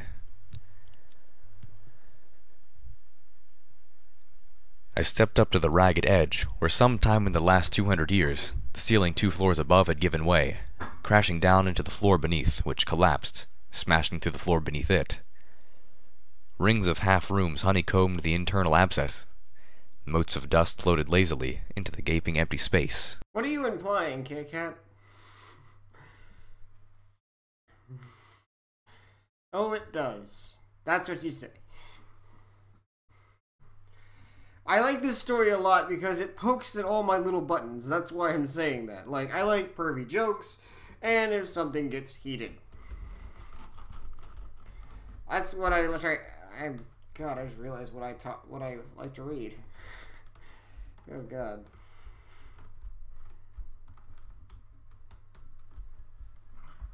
I didn't realize what else has been on the internet.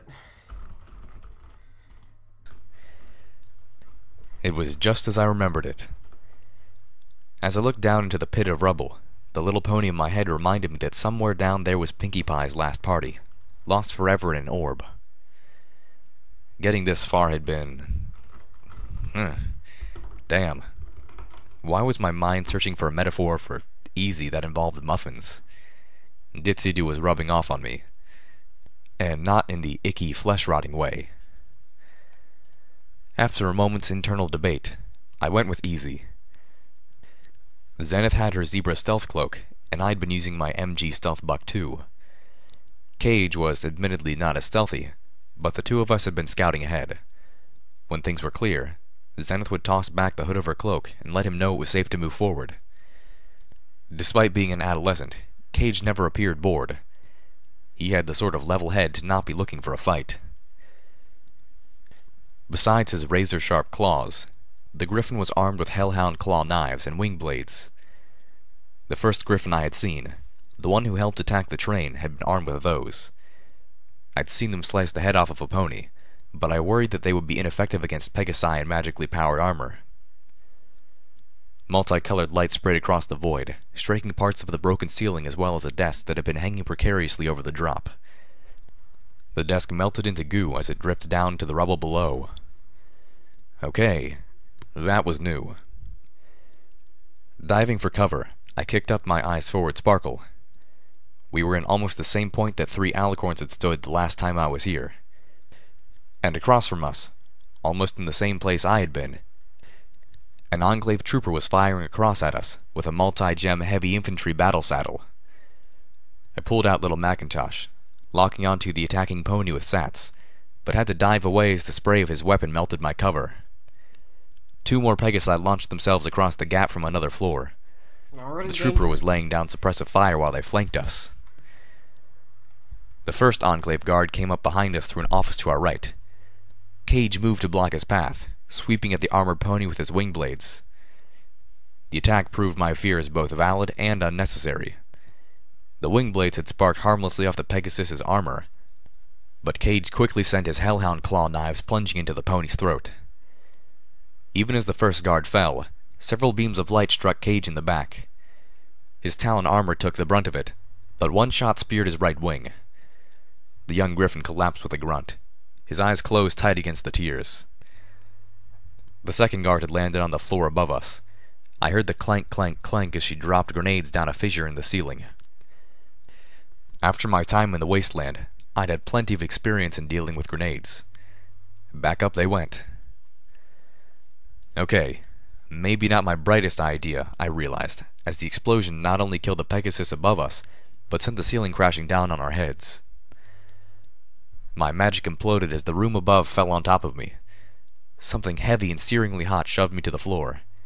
Pain sprouted from my hind legs. I was pinned underneath jagged floorboards and the melted remains of a filing cabinet.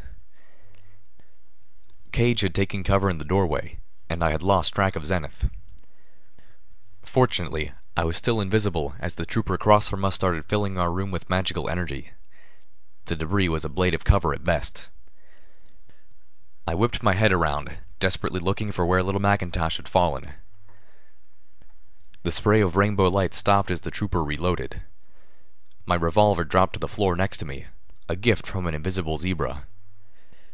I magically snatched it up, and locked my targeting spell onto the Pegasus again.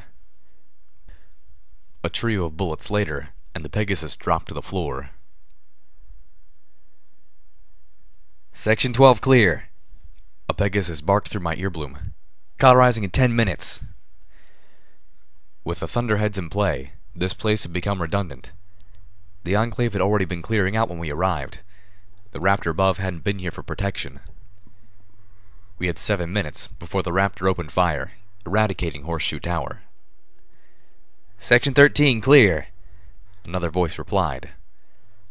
My stealth buck was drained, but we were almost at the end. The last room before the roof was a 2-level executive bar and lounge. That was where they had their equipment set up. The good news was that our infiltration sped up their evacuation. They were no longer trying to pull out their equipment, just their personnel. They would let the Raptors' massive guns take care of all the rest. Section 14 clear, the first voice responded. Cauterizing in 9 minutes. The bad news was the room would be a killing zone. All the soldiers left in the building were either on the roof or inside that lounge. I made sure little Macintosh was loaded with armor-piercing bullets. Calamity had bought up all the ammo for little Macintosh that Ditsy-Doo had, but already I was almost out of armor-piercing rounds again. Part of me hated the Enclave for using magical energy weapons. Their ammo crates never had anything I could use. I nodded to my 2 companions. Here we go. I telekinetically threw the doors open, my targeting spell locking on. Multi-class. Just saying, Little Pip, I think you need a multi-class right there, because me in tough situations when I'm low on ammo, I switch weapons when I need it. To each soldier as I saw them. An Enclave mainframe dominated the room. Cables snaked off of it, crawling into the backsides of cloud interface terminals that sat glowing on surrounding cocktail tables. The room was cold. A row of windows lined the right wall opposite the bar on the left. A couple were still intact, but most had been boarded up. Poorly. Enclave infantry were standing guard, both on this floor and along the balcony above. Gray-clad officers and technician ponies in yellow dresses darted about, rarely landing. Most were headed for the stairs. 2 Enclaves. Okay, I get Little Pip's magical energy weapon skills are bad, but it doesn't mean you can't practice. This isn't like the actual Fallout world where all you need is a perk, and that's it. She can practice. Soldiers stood ready, just inside the door. They were the first to react. I was faster. Blam, blam. The first went down. Blam, blam. The third shot killed the other door guard, the 4th bullet burying itself into a corpse. 2 shots to the head of each opponent. 2, in case one missed, or just failed to kill. 2 shots and move on to the next. Leave any pony still standing for Cage and Zenith. Whoosh. One of the Enclave infantry on the balcony fired a missile at us. I dove for cover behind the bar. Cage flopped over the bar next to me, half jumping, half propelled by the explosion. Zenith, goopy-hoved, charged across the ceiling. The explosion had blown her hood back, and she was bleeding from small shrapnel wounds. Several Enclave soldiers opened fire, blasting apart the ceiling in a prismatic light show. Ancient crystal chandeliers came crashing to the floor with an almost melodic tinkling. Zenith managed to dodge them all, leaping from the ceiling to the balcony railing. Her forehoofs planted on the railing as she spun, driving bucking hooves into the throat of an infantry pony as he reloaded. Okay, Little Pip, master with pistols. We got Calamity, master with rifles. We got Velvet, who's skilled with medical with medical stuff. She's more, her intelligence is high. I'm guessing on the special meter.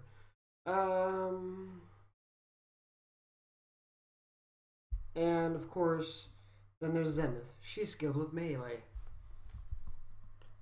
She's skilled in unarmed attacks. And tried to aim.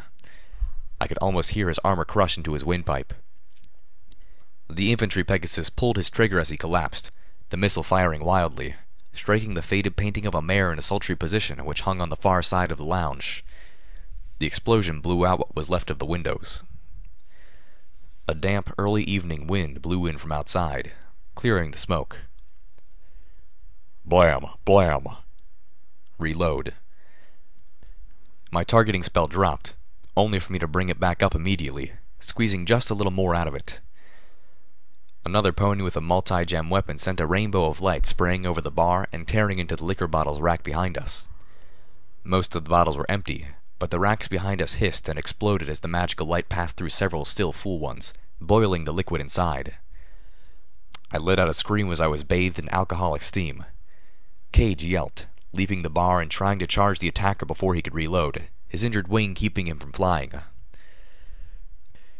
I tried to give him cover, targeting another infantry Pegasus who was aiming for Cage with the twin magical energy rifles in his armor.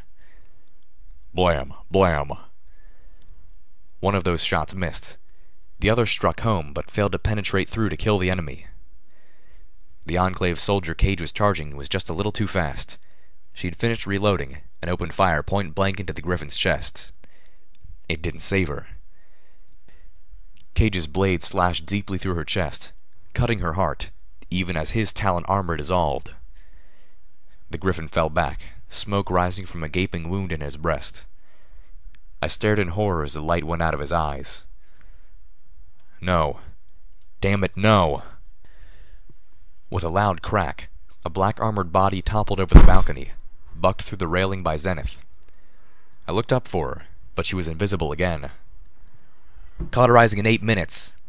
Forgot about that. The Pegasus I had wounded had taken Distract me refuge with behind death, the why don't mainframe. ya? I could see his shadow as he downed a healing potion. At the same time, another soldier flew across the room, landing behind one of the columns that supported the balcony along the near wall. A third knocked over a table and hid behind it, shoving it forward through the room, trying to get closer to me. She yelped as the table caught one of the cables and flipped, exposing her. Blam! Blam! The battle raged on. The last Pegasus, a gray stallion with a flowing black mane and tail, held up a hoof in surrender. He was neither a technician nor a soldier. He wore a light gray officer's uniform that went smartly with his coat. The only officer to stay behind, making sure other officers and the technician ponies got out safely while the Enclave troops had tried to kill us. Did kill one of us, I thought heavily. I'd led God's son to his death. I didn't know how I was going to break the news to his sister. I'd never be able to face Gaudina again. But right now, I didn't blame myself. I blamed the Enclave. Give me one reason not to shoot you, I growled. And make it good, because I really want to. Well, yeah, I see it, the Pegasus said, smiling annoyingly. Y'all can kill me, or y'all can win. Evac complete, moving off. The voice in my earbloom claimed. Cauterizing in 5 minutes. What do you mean? I asked, leveling little Macintosh at the Enclave officer's face. I had my targeting spell locked on for good measure. Sir, we've still got one officer inside, another Pegasus said over the military channel. Cauterizing in 5 minutes, was the cold response. Well, I reckon y'all didn't come up all this way just 'cause you like being shot at, the officer reasoned. I'm guessing what you came for is on that mainframe, but right now, you only got about 4 minutes left to get your tails out of this building, and you're down the only person who could access it. Fuck. Celestia's fiery hemorrhoids of solar flaring death. Cage died for nothing. So I'll make y'all a deal, the officer said. Y'all let me go, and I'll download what you need into that pip what the fuck you got there. And why would you betray the Enclave? Zenith asked. Why would you help us? Well, 2 reasons, the Pegasus said, still smiling but with an earnest tone in his voice. 1, 'cause y'all folks are Calamity's friends, and I love my little brother, and I ain't happy to see his name on a kill list. 2, 'cause I reckon without any flyers with you, chances are 3 minutes won't be enough for you to get out anyway. I would have stopped to think about that, to process what he said, but the voice in my earbloom announced, Cauterizing in 4 minutes. Okay then. Okay then. Okay then!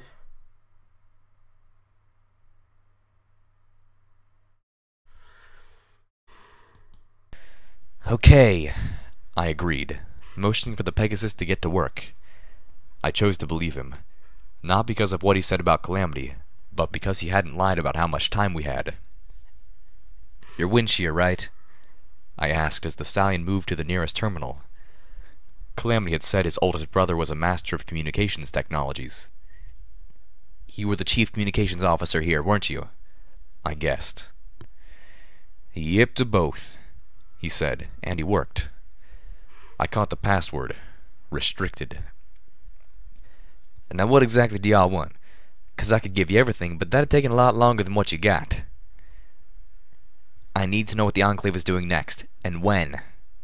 I answered, the gears in my head spinning. What's the chance that 2 of Calamity's brothers would be down here?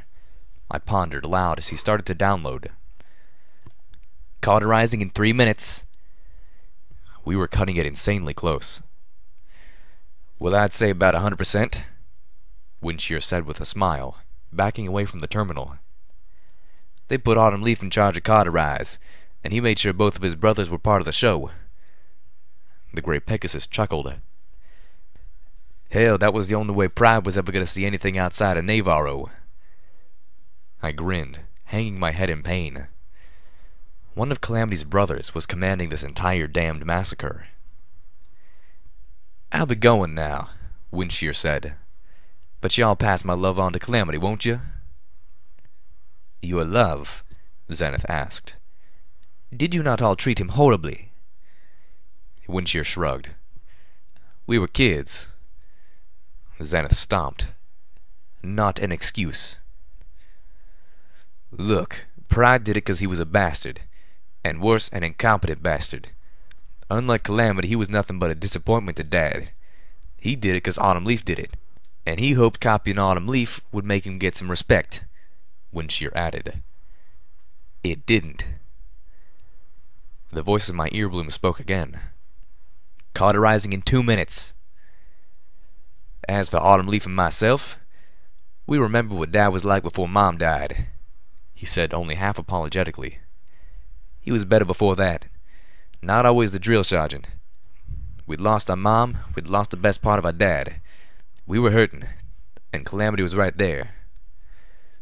Windshear shrugged again, then flew off towards one of the open windows. The download completed. I turned to Zenith, wrapping her with my magic, then myself. I galloped for the window. Cauterizing in 1 minute, my earbloom informed me as I leapt out the shattered window into the cold open air. The raptor had backed off far enough that I doubted they could see us. The barrels of their huge magical energy cannons were glowing like miniature suns as they charged up to fire. The sky split, the air tearing apart as multiple beams of orange-white plasma tore into Horseshoe Tower. Every remaining window tore apart, shards of glass followed by gouts of flame. I turned away from the sight, focusing completely on moving us away from the doomed skyscraper. Sweat was already pouring down my forehead. I was going to see just how far I could fly after all. When we arrived back at Tempony Tower, it was by way of the Celestia line, and Zenith was carrying me on her back. I was feeling rather proud of myself.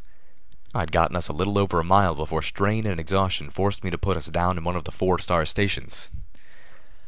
Proud and oh so very, very tired. I was ready to take Velvet Remedy up on that trip to the spa now. Only, it was very late, and the spa would be closed. Not to mention I had to face Regina Grimfeather still. I pored over the data Windshear had given us. The stallion had been true to his word. We got what I had asked for, and no more. The Enclave was focusing now on what it considered the 2 biggest threats. First and foremost was Red Eye. They had tracked him to the cathedral. They had a regiment patrolling the borders of the Everfree Forest, trying to make sure he didn't escape. In 2 days' time, the Overcast, Colonel Autumn Leaf's command thunderhead, was going to move in with a 2nd full regiment and wipe the cathedral off the face of Equestria. The Glorious Dawn was being dispatched to a rendezvous with the bulk of the Enclave's forces, amassing for an attack on Philadelphia. And by attack, they meant cleansing. Guys, I have to pause. I really can't hold this in anymore. I'll be right back.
Sorry about that. Sorry. I really had to go. Slavers, slaves, rangers, scavengers. They were going to kill them all, and reduce the factories that Red Eye had rebuilt to rubble for good measure. And they could. I'd just seen them turn Horseshoe Tower into a mound of rubble and slag. I couldn't let that happen. My blood ran cold as I saw the Enclave's second target. Homage. Somehow, my mare friend had rated as the second biggest threat to the Enclave. Attached to that assessment was a video file. I was trembling as I pulled it open, but I didn't know if it was from fear or rage. The video was the security camera from a raptor. I watched as Homage brought down the shattered hoof bridge tower. The explosion from the Star Blaster had disintegrated everything it touched. It had eaten the tower's base. They didn't know she could only do that once. They only knew that she did it. And that made her even more terrifying than Ditzy-Do. Almost as much of a threat as Red Eye and all of his armies. I realized that, strangely, I wasn't frightened or mad anymore. I was proud. Proud of my wonderful, dangerous Homage. And they had no idea what to do about it. Sending more forces after her risked, in their minds, further retaliation. And that could mean the destruction of another tower, maybe more. So instead, they were sitting on their hooves. Well, not exactly. They had given lethal sanction to the one group they thought could actually hunt down and kill Homage without her being able to strike back. The Wonderbolts. Calamity was right. The Wonderbolts had been drawn into meetings. But those were due to end in about 6 hours. After that, our hunters had been given 32 hours to complete their current assignment. Then, they were ordered to refocus their efforts on murdering my mare friend. 32 hours. I prayed they would do what I so desperately wanted to. Sleep. After 20 hours of meetings, what pony wouldn't want to catch some sleep, making sure they were fresh and revived before they were hunting down other ponies and killing them? Zenith nudged open the door to our suite and deposited me on the floor with an undignified thump. I yelped as I landed on my scalded backside. Calamity trotted over, looking down at me. "So, how'd it go?" I was surprised that he was still in the room. Or was it back in the room? Lifebloom walked up next to him as Velvet Remedy gave the gasp we were all expecting and dashed to tend to our wounds, staring at the bloody zebra. "Windshear sends his love," I answered. I winced as a female voice called out from the corner. "Where's Cage?" Regina Grimfeather stared down at her twin brother's knives, then carefully slid them into her belt. "Thanks for bringing these back." "Regina, I'm so sorry." "There is no body," Zenith informed her. "The Enclave." "Shut it! About the bloody Enclave!" the Griffin roared. The room was shocked into silence. Calamity finally broke that silence. "So what now?" Regina Grimfeather scowled at him. "What do you mean, what now?" she asked gruffly. "The job ain't over yet, is it?" "You're staying?" Velvet gaped. "Grimfeathers don't turn tail and run when it gets nasty," she spat.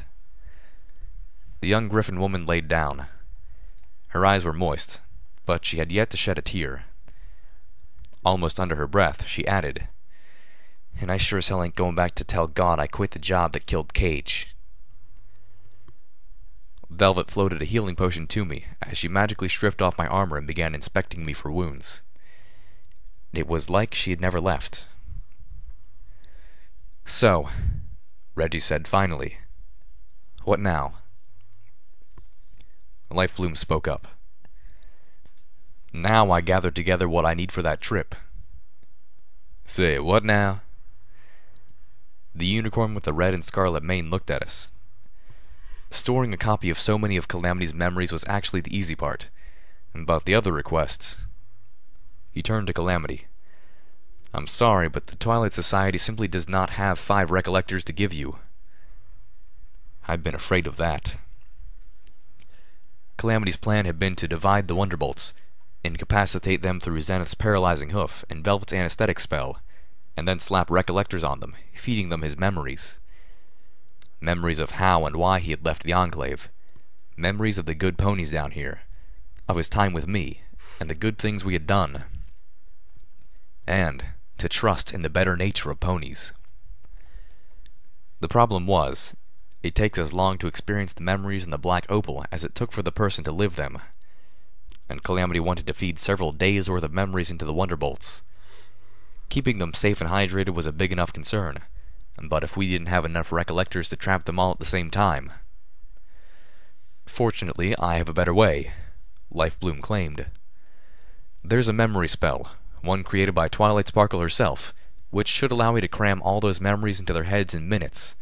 It won't be pleasant. The White Unicorn shook his head. But it should work. No offense, but have you ever been outside Ten Pony Tower before? Calamity asked. It's kinda rough out there. Lifebloom tossed his mane. Yes, I'm a little familiar with the outdoors. This was a much bigger commitment for the Twilight Society than just some recollectors. Are you sure? The last person who went on a mission with me didn't make it back. Regina shot a dark glower at no pony in particular.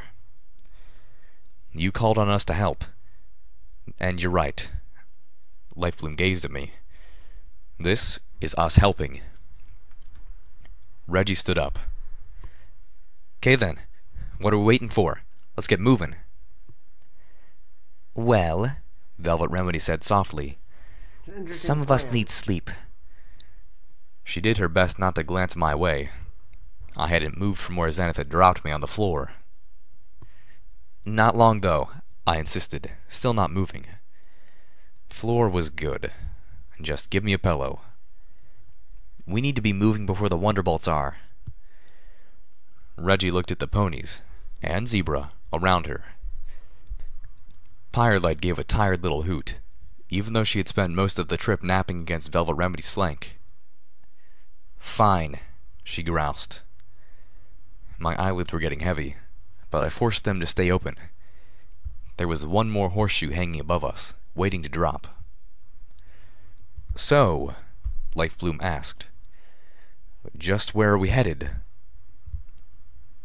Well, we'll need a place where the Wonderbolts won't be able to totally own us with their aerial superiority, Reggie pointed out. Velvet flicked back her styled mane. She'd obviously been to the spa while I was out. She looked perfect. Well, Manhattan had to have more stables than just number 29. Do you know if any are just lying around vacantly? No stables, Calamity interjected. Those things are death traps, in case y'all ain't noticed. And even if the stable ain't trying to kill us itself, all the Wonderbolts would have to do is close the door and collapse the tunnel. Or do what Little Pip did to Stable 24, and divert a river to it. Velvet Remedy cringed, looking at me in surprise. They don't even need a river, Reggie added. These are Pegasi. They're really good at making it rain. She shook her head, looking at my Pegasus friend. Best roll out underground entirely. And here it drops, I thought.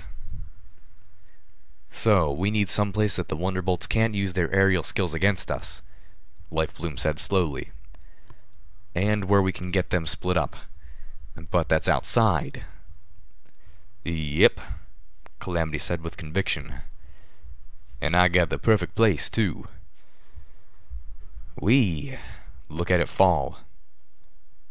Everfree Forest.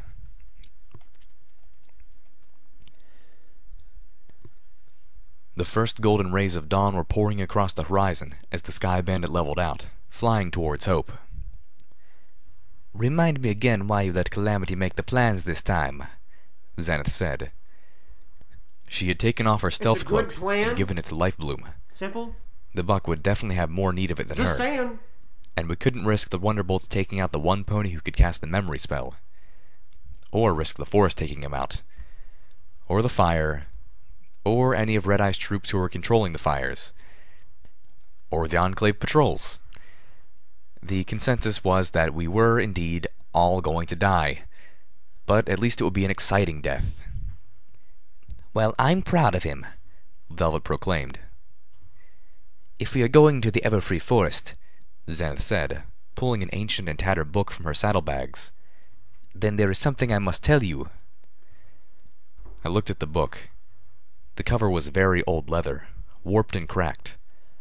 On the front was a large zebra glyph, with several smaller ones beneath. The last time I had seen glyphs like that, I was trying to read the black book. Where did you get this? I asked, both cautious and curious. It is from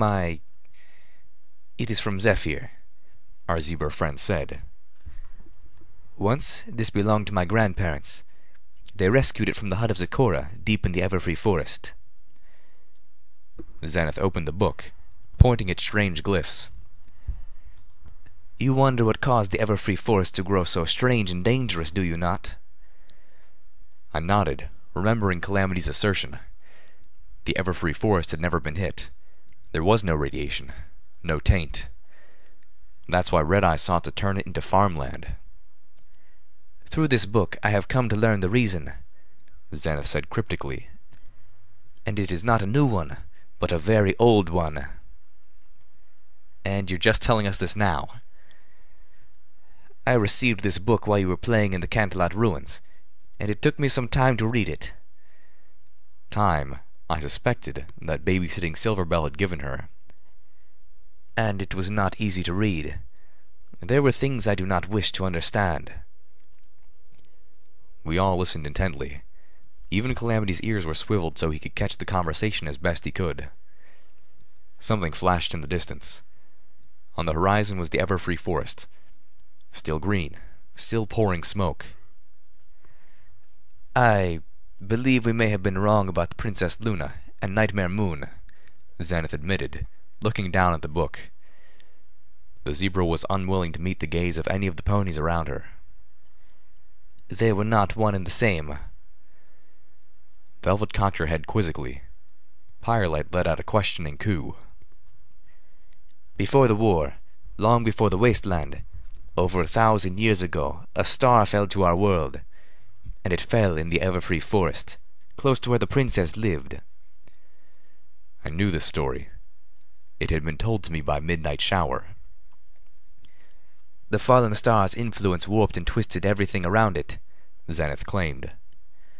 According to Zecora's writings, even a little exposure was enough to help Luna's inner darkness take hold and manifest.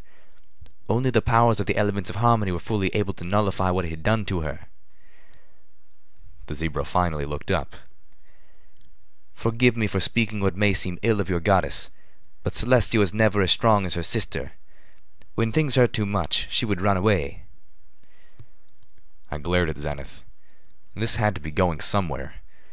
I wasn't happy with this sudden and unflattering analysis of Goddess Celestia. She stepped down from the throne in the middle of the war, Xanth reminded us. And this was not the first time Celestia abandoned something. When forced to banish her little sister to the moon, she fled their castle, leaving their home behind to rot in the Everfree Forest. Okay, I could see that. And really, who could blame her? The memories that castle must have held. It would probably be too painful for any pony to feel. Yeah. And she left the elements of harmony behind in the castle, Xanth said. Just laying there. Xanth stared down at the book, seeming to read from the glyphs. The elements of harmony, the most powerful of all known magics, were left on their pedestals, save for one, which was hidden, waiting for a spark to reveal it. And in all the centuries that passed, the castle crumbled and fell. Moss and vines grew up around the pedestal of the elements, and they were forgotten, faded into legends and old mares' tales. What in tarnation does all that have to do with the Everfree Forest being all crazy? Calamity called back impatiently. Place didn't get so bad till after the war. Xanth shook her head. No, Winged One. It was getting bad before then. The badness just took time to grow. And what caused the badness to grow? Velvet Remedy asked. What caused it to get so much worse, if not the war? It sounded like she was buying this. To me, it was all insane zebra logic. From reading this book, Zenith said, I have come to believe that the infection of the stars was being held at bay for thousands of years. Even during that time, the forest was bad, but it was not as bad as it could have been, because something in the heart of the forest was hindering it. The elements of harmony, even abandoned and dormant, were holding back the bad. And then they were removed. Again, my eyes caught something glinting in the early rays of dawn. It was ahead of us, out near the Everfree forest. What is that? That, Calamity repeated. You mean the glow?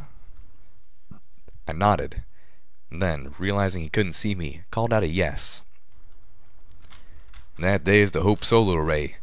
Only time of day when those dishes pick up enough sunlight to shine is the crack of dawn. He chuckled.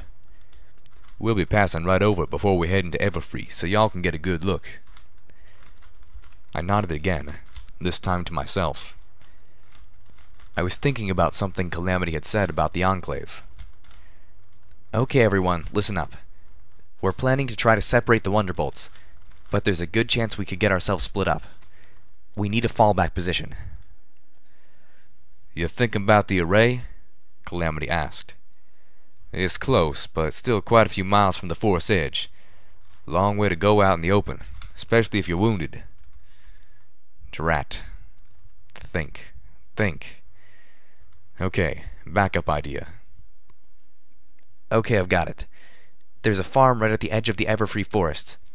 It supposedly got landmines or ghosts or something, so be careful. Possibly a bad idea. But at least it was a landmark. Go near, but not in. It was either that or Fluttershy's cottage, and I really didn't want to take Velvet Remedy back there.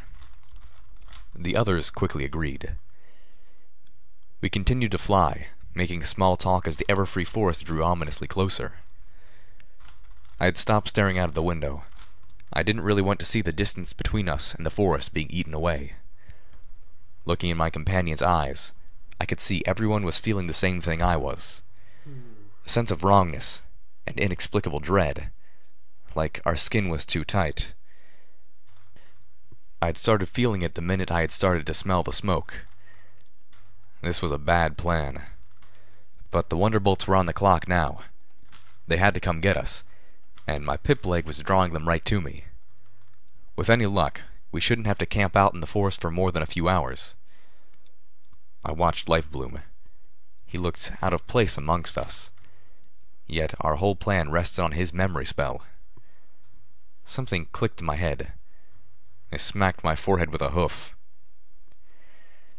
Let me guess, I said, catching the white unicorn's attention. You watched my memory orbs first. Then memory spelled them into the other ponies in the Twilight Society, didn't you? And here I'd been so smug, thinking I would be able to keep them effectively incapacitated for days. Lifebloom gave me a pompous smile. Oh, absolutely. Then he frowned. Except for the last one. Memory Orb 8. I was quite convinced that it held nothing any of them would want to see. I started to thank him, but he added, and I swiftly gouged it from my own memory to mitigate the trauma. Velvet Remedy snickered. I didn't know whether to be relieved or offended. Oh, and why's that? Reggie asked, perking up and flying closer. It was the first thing she'd said all morning. Yay for it being about my sex life. It's none of your business, Lifebloom replied sharply. The unicorn buck moved across the passenger wagon and sat next to me. I'm sorry, but your sex In a life soft isn't whisper, interesting. he confessed. I meant no offense. Homage and I have been friends for a long time, and that's not the way I want to think of her. Attention passengers, Calamity called back. If y'all look out your windows, you can see the Hope solar array on your right, and if you look out in front, you can get a real good look into the Everfree Forest. We'll be descending to 20 yards above tree level for the next part of our trip. I jumped up, shifting to the window. Below and to the right, half a dozen concrete towers rose out of the ground, 5 of them topped by giant bowls tiled inside with battered and weathered mirrors. A strange fixture rose up from the center of each disc, making them seem like little flowers, and the array like a giant artificial garden. One of the dishes had broken off of its tower and toppled face down to the ground next to it. A large crack was running up from where it first struck the ground. I floated out my binoculars for a closer look. A wasteland merchant had set up shop beneath the overturned dish. I suggest covering your muzzles. Air quality is likely to go downhill pretty dang quick.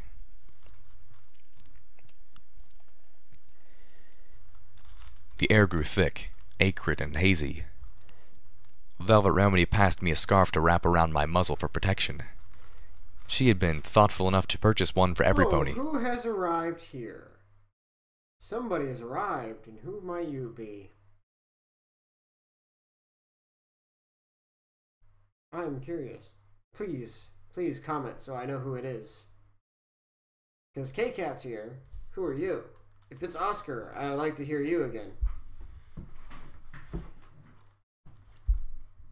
Or could it be Lunar Cryo? I would like to see you back again. No comment? Okay. Though the one she gave Zenith was striped with red and gold and simply looked ridiculous. We almost made it to the tree line when we heard the cracks of thunder behind us. Turning around. I just realized that was too soon. Wait, hold on. Give it a few minutes. Give it a minute. I'd like to see a comment from our new companion along the way.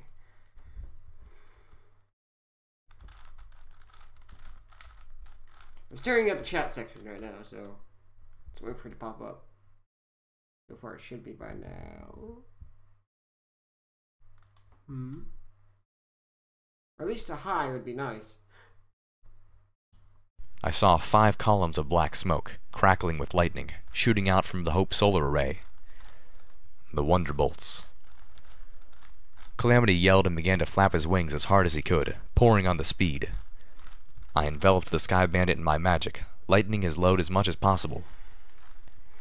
"They are bad hunters," Zenith complained. "They have no stealth.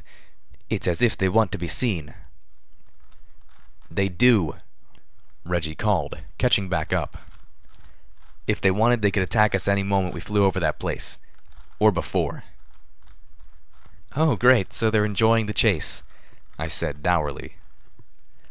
"Or they're driving us into the Everfree Forest on purpose," Reggie called back. The haunted farm with all of its exploded bits of dirt was passing below us now. Only, they didn't look like the disruptions caused by detonated landmines to me. They looked like the work of hellhounds. That explains a lot. I ran to the back window, staring down as the farm we passed over flashed by. In the yard, partially hidden under a tarp, was an Enclave antenna array. It looked just like the one on the rooftop in Old Olney. Ah, fuck. I looked back up. The streaks of electrified black smoke had taken a sharp turn, and were headed straight for us, catching up fast. Coming right for us. Trees rushed beneath them, obscuring the farm. We were over the forest now. Heat rippled up to us, the world becoming an oven. We were in the Everfree. That unnatural sense of dread from earlier grew, like bugs walking along my bones. The miles between us and the Wonderbolts closed rapidly, as more of the forest shot past beneath us. I could see the orange of flames burning across the ground between the trees and along the shores of a river turned gray with ash. What the hell? Something was seriously wrong with this picture. Calamity gave a shout as the cliffside suddenly rose up in front of us. He turned sharply upward, the passenger wagon tilting steeply. We tumbled towards the back, falling towards the glassless back window and the forest below. Zenith splayed out, catching the edges of the rear window as Life Bloom and I toppled against her. The jolt of panic caused my magic to explode. The sudden weight almost pulled Calamity out of the sky. Blam! One of the Wonderbolts fired a shot. A single shot from what sounded like an anti-machine rifle. A hole opened up in the roof of the Sky Bandit, a matching one in the floor. I heard a strange pop, and Calamity heard it too. With a scream of panic, Calamity pulled us off the edge of the cliff, grassy ground appearing closely beneath us, before kicking the quick release on his harness with a shout of, "Abandoned wagon!" Zenith pulled her legs in, and dropped out the back window, followed by Life Bloom and myself. Firelight shot out the side window as Velvet Remedy hurled herself out the door. Zenith hit the grass rolling. I slammed into the forest floor with a graceless thud, small rocks and stiff plants lashing abrasions across my legs and under my chin as I skidded to a halt. If we hadn't been going mostly upward... Velvet Remedy hadn't even hit the ground when the Sky Bandit exploded in a pyrotechnic eruption of wild magic.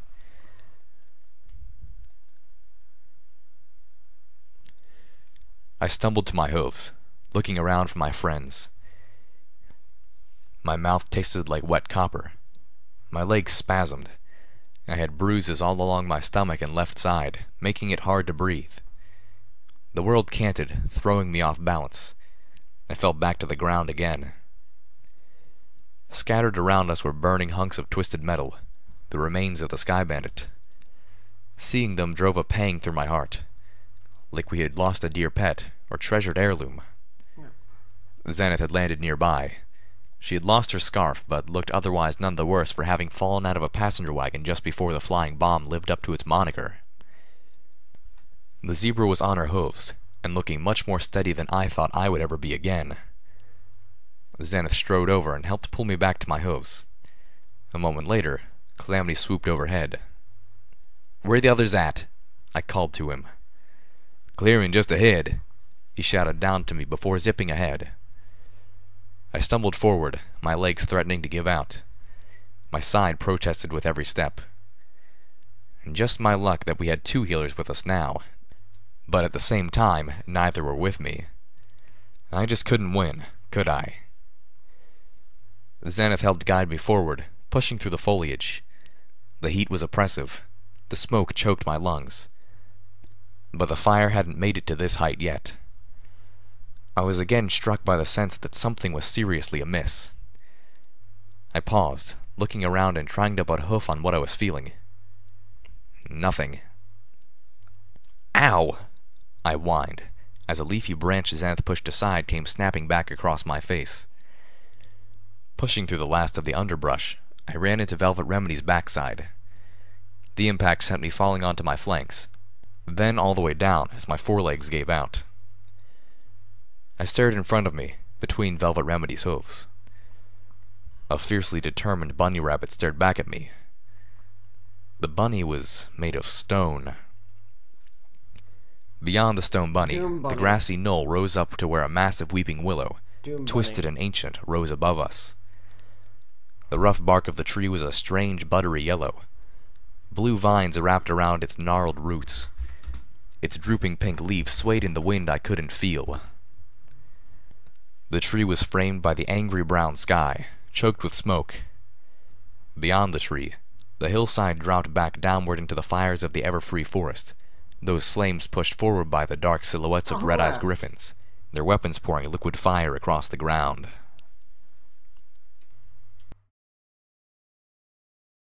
Well, I guess that's it for this chapter.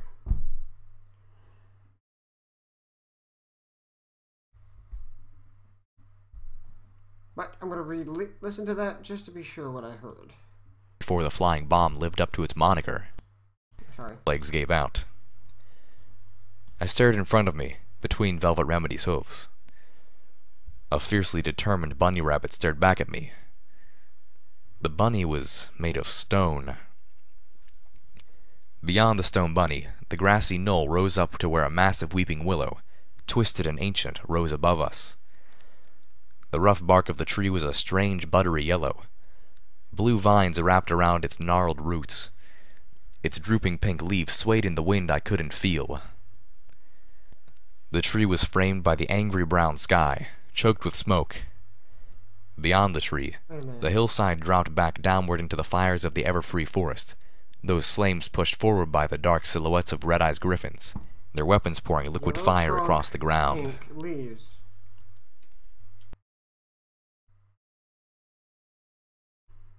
Yellow trunk, pink leaves. Yellow trunk, pink leaves. Things are rolling in my head.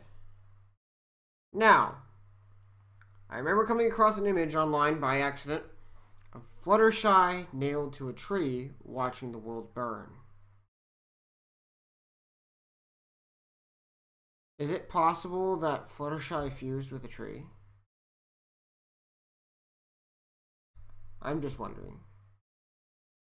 Wouldn't surprise me none. Hey, this is Fallout Equestria. K-Cat, if you're still here, please give me some enlightening on this.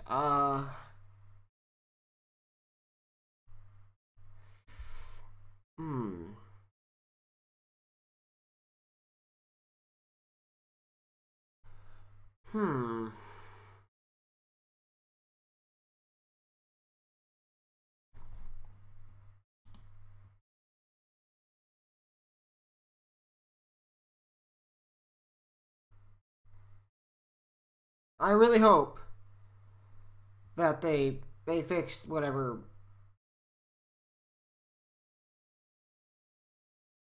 I hope they captured the Wonder Bolt. That's all I have to say for this. I will learn more next chapter. Too bad I can't do that for another next week. So, yeah. So,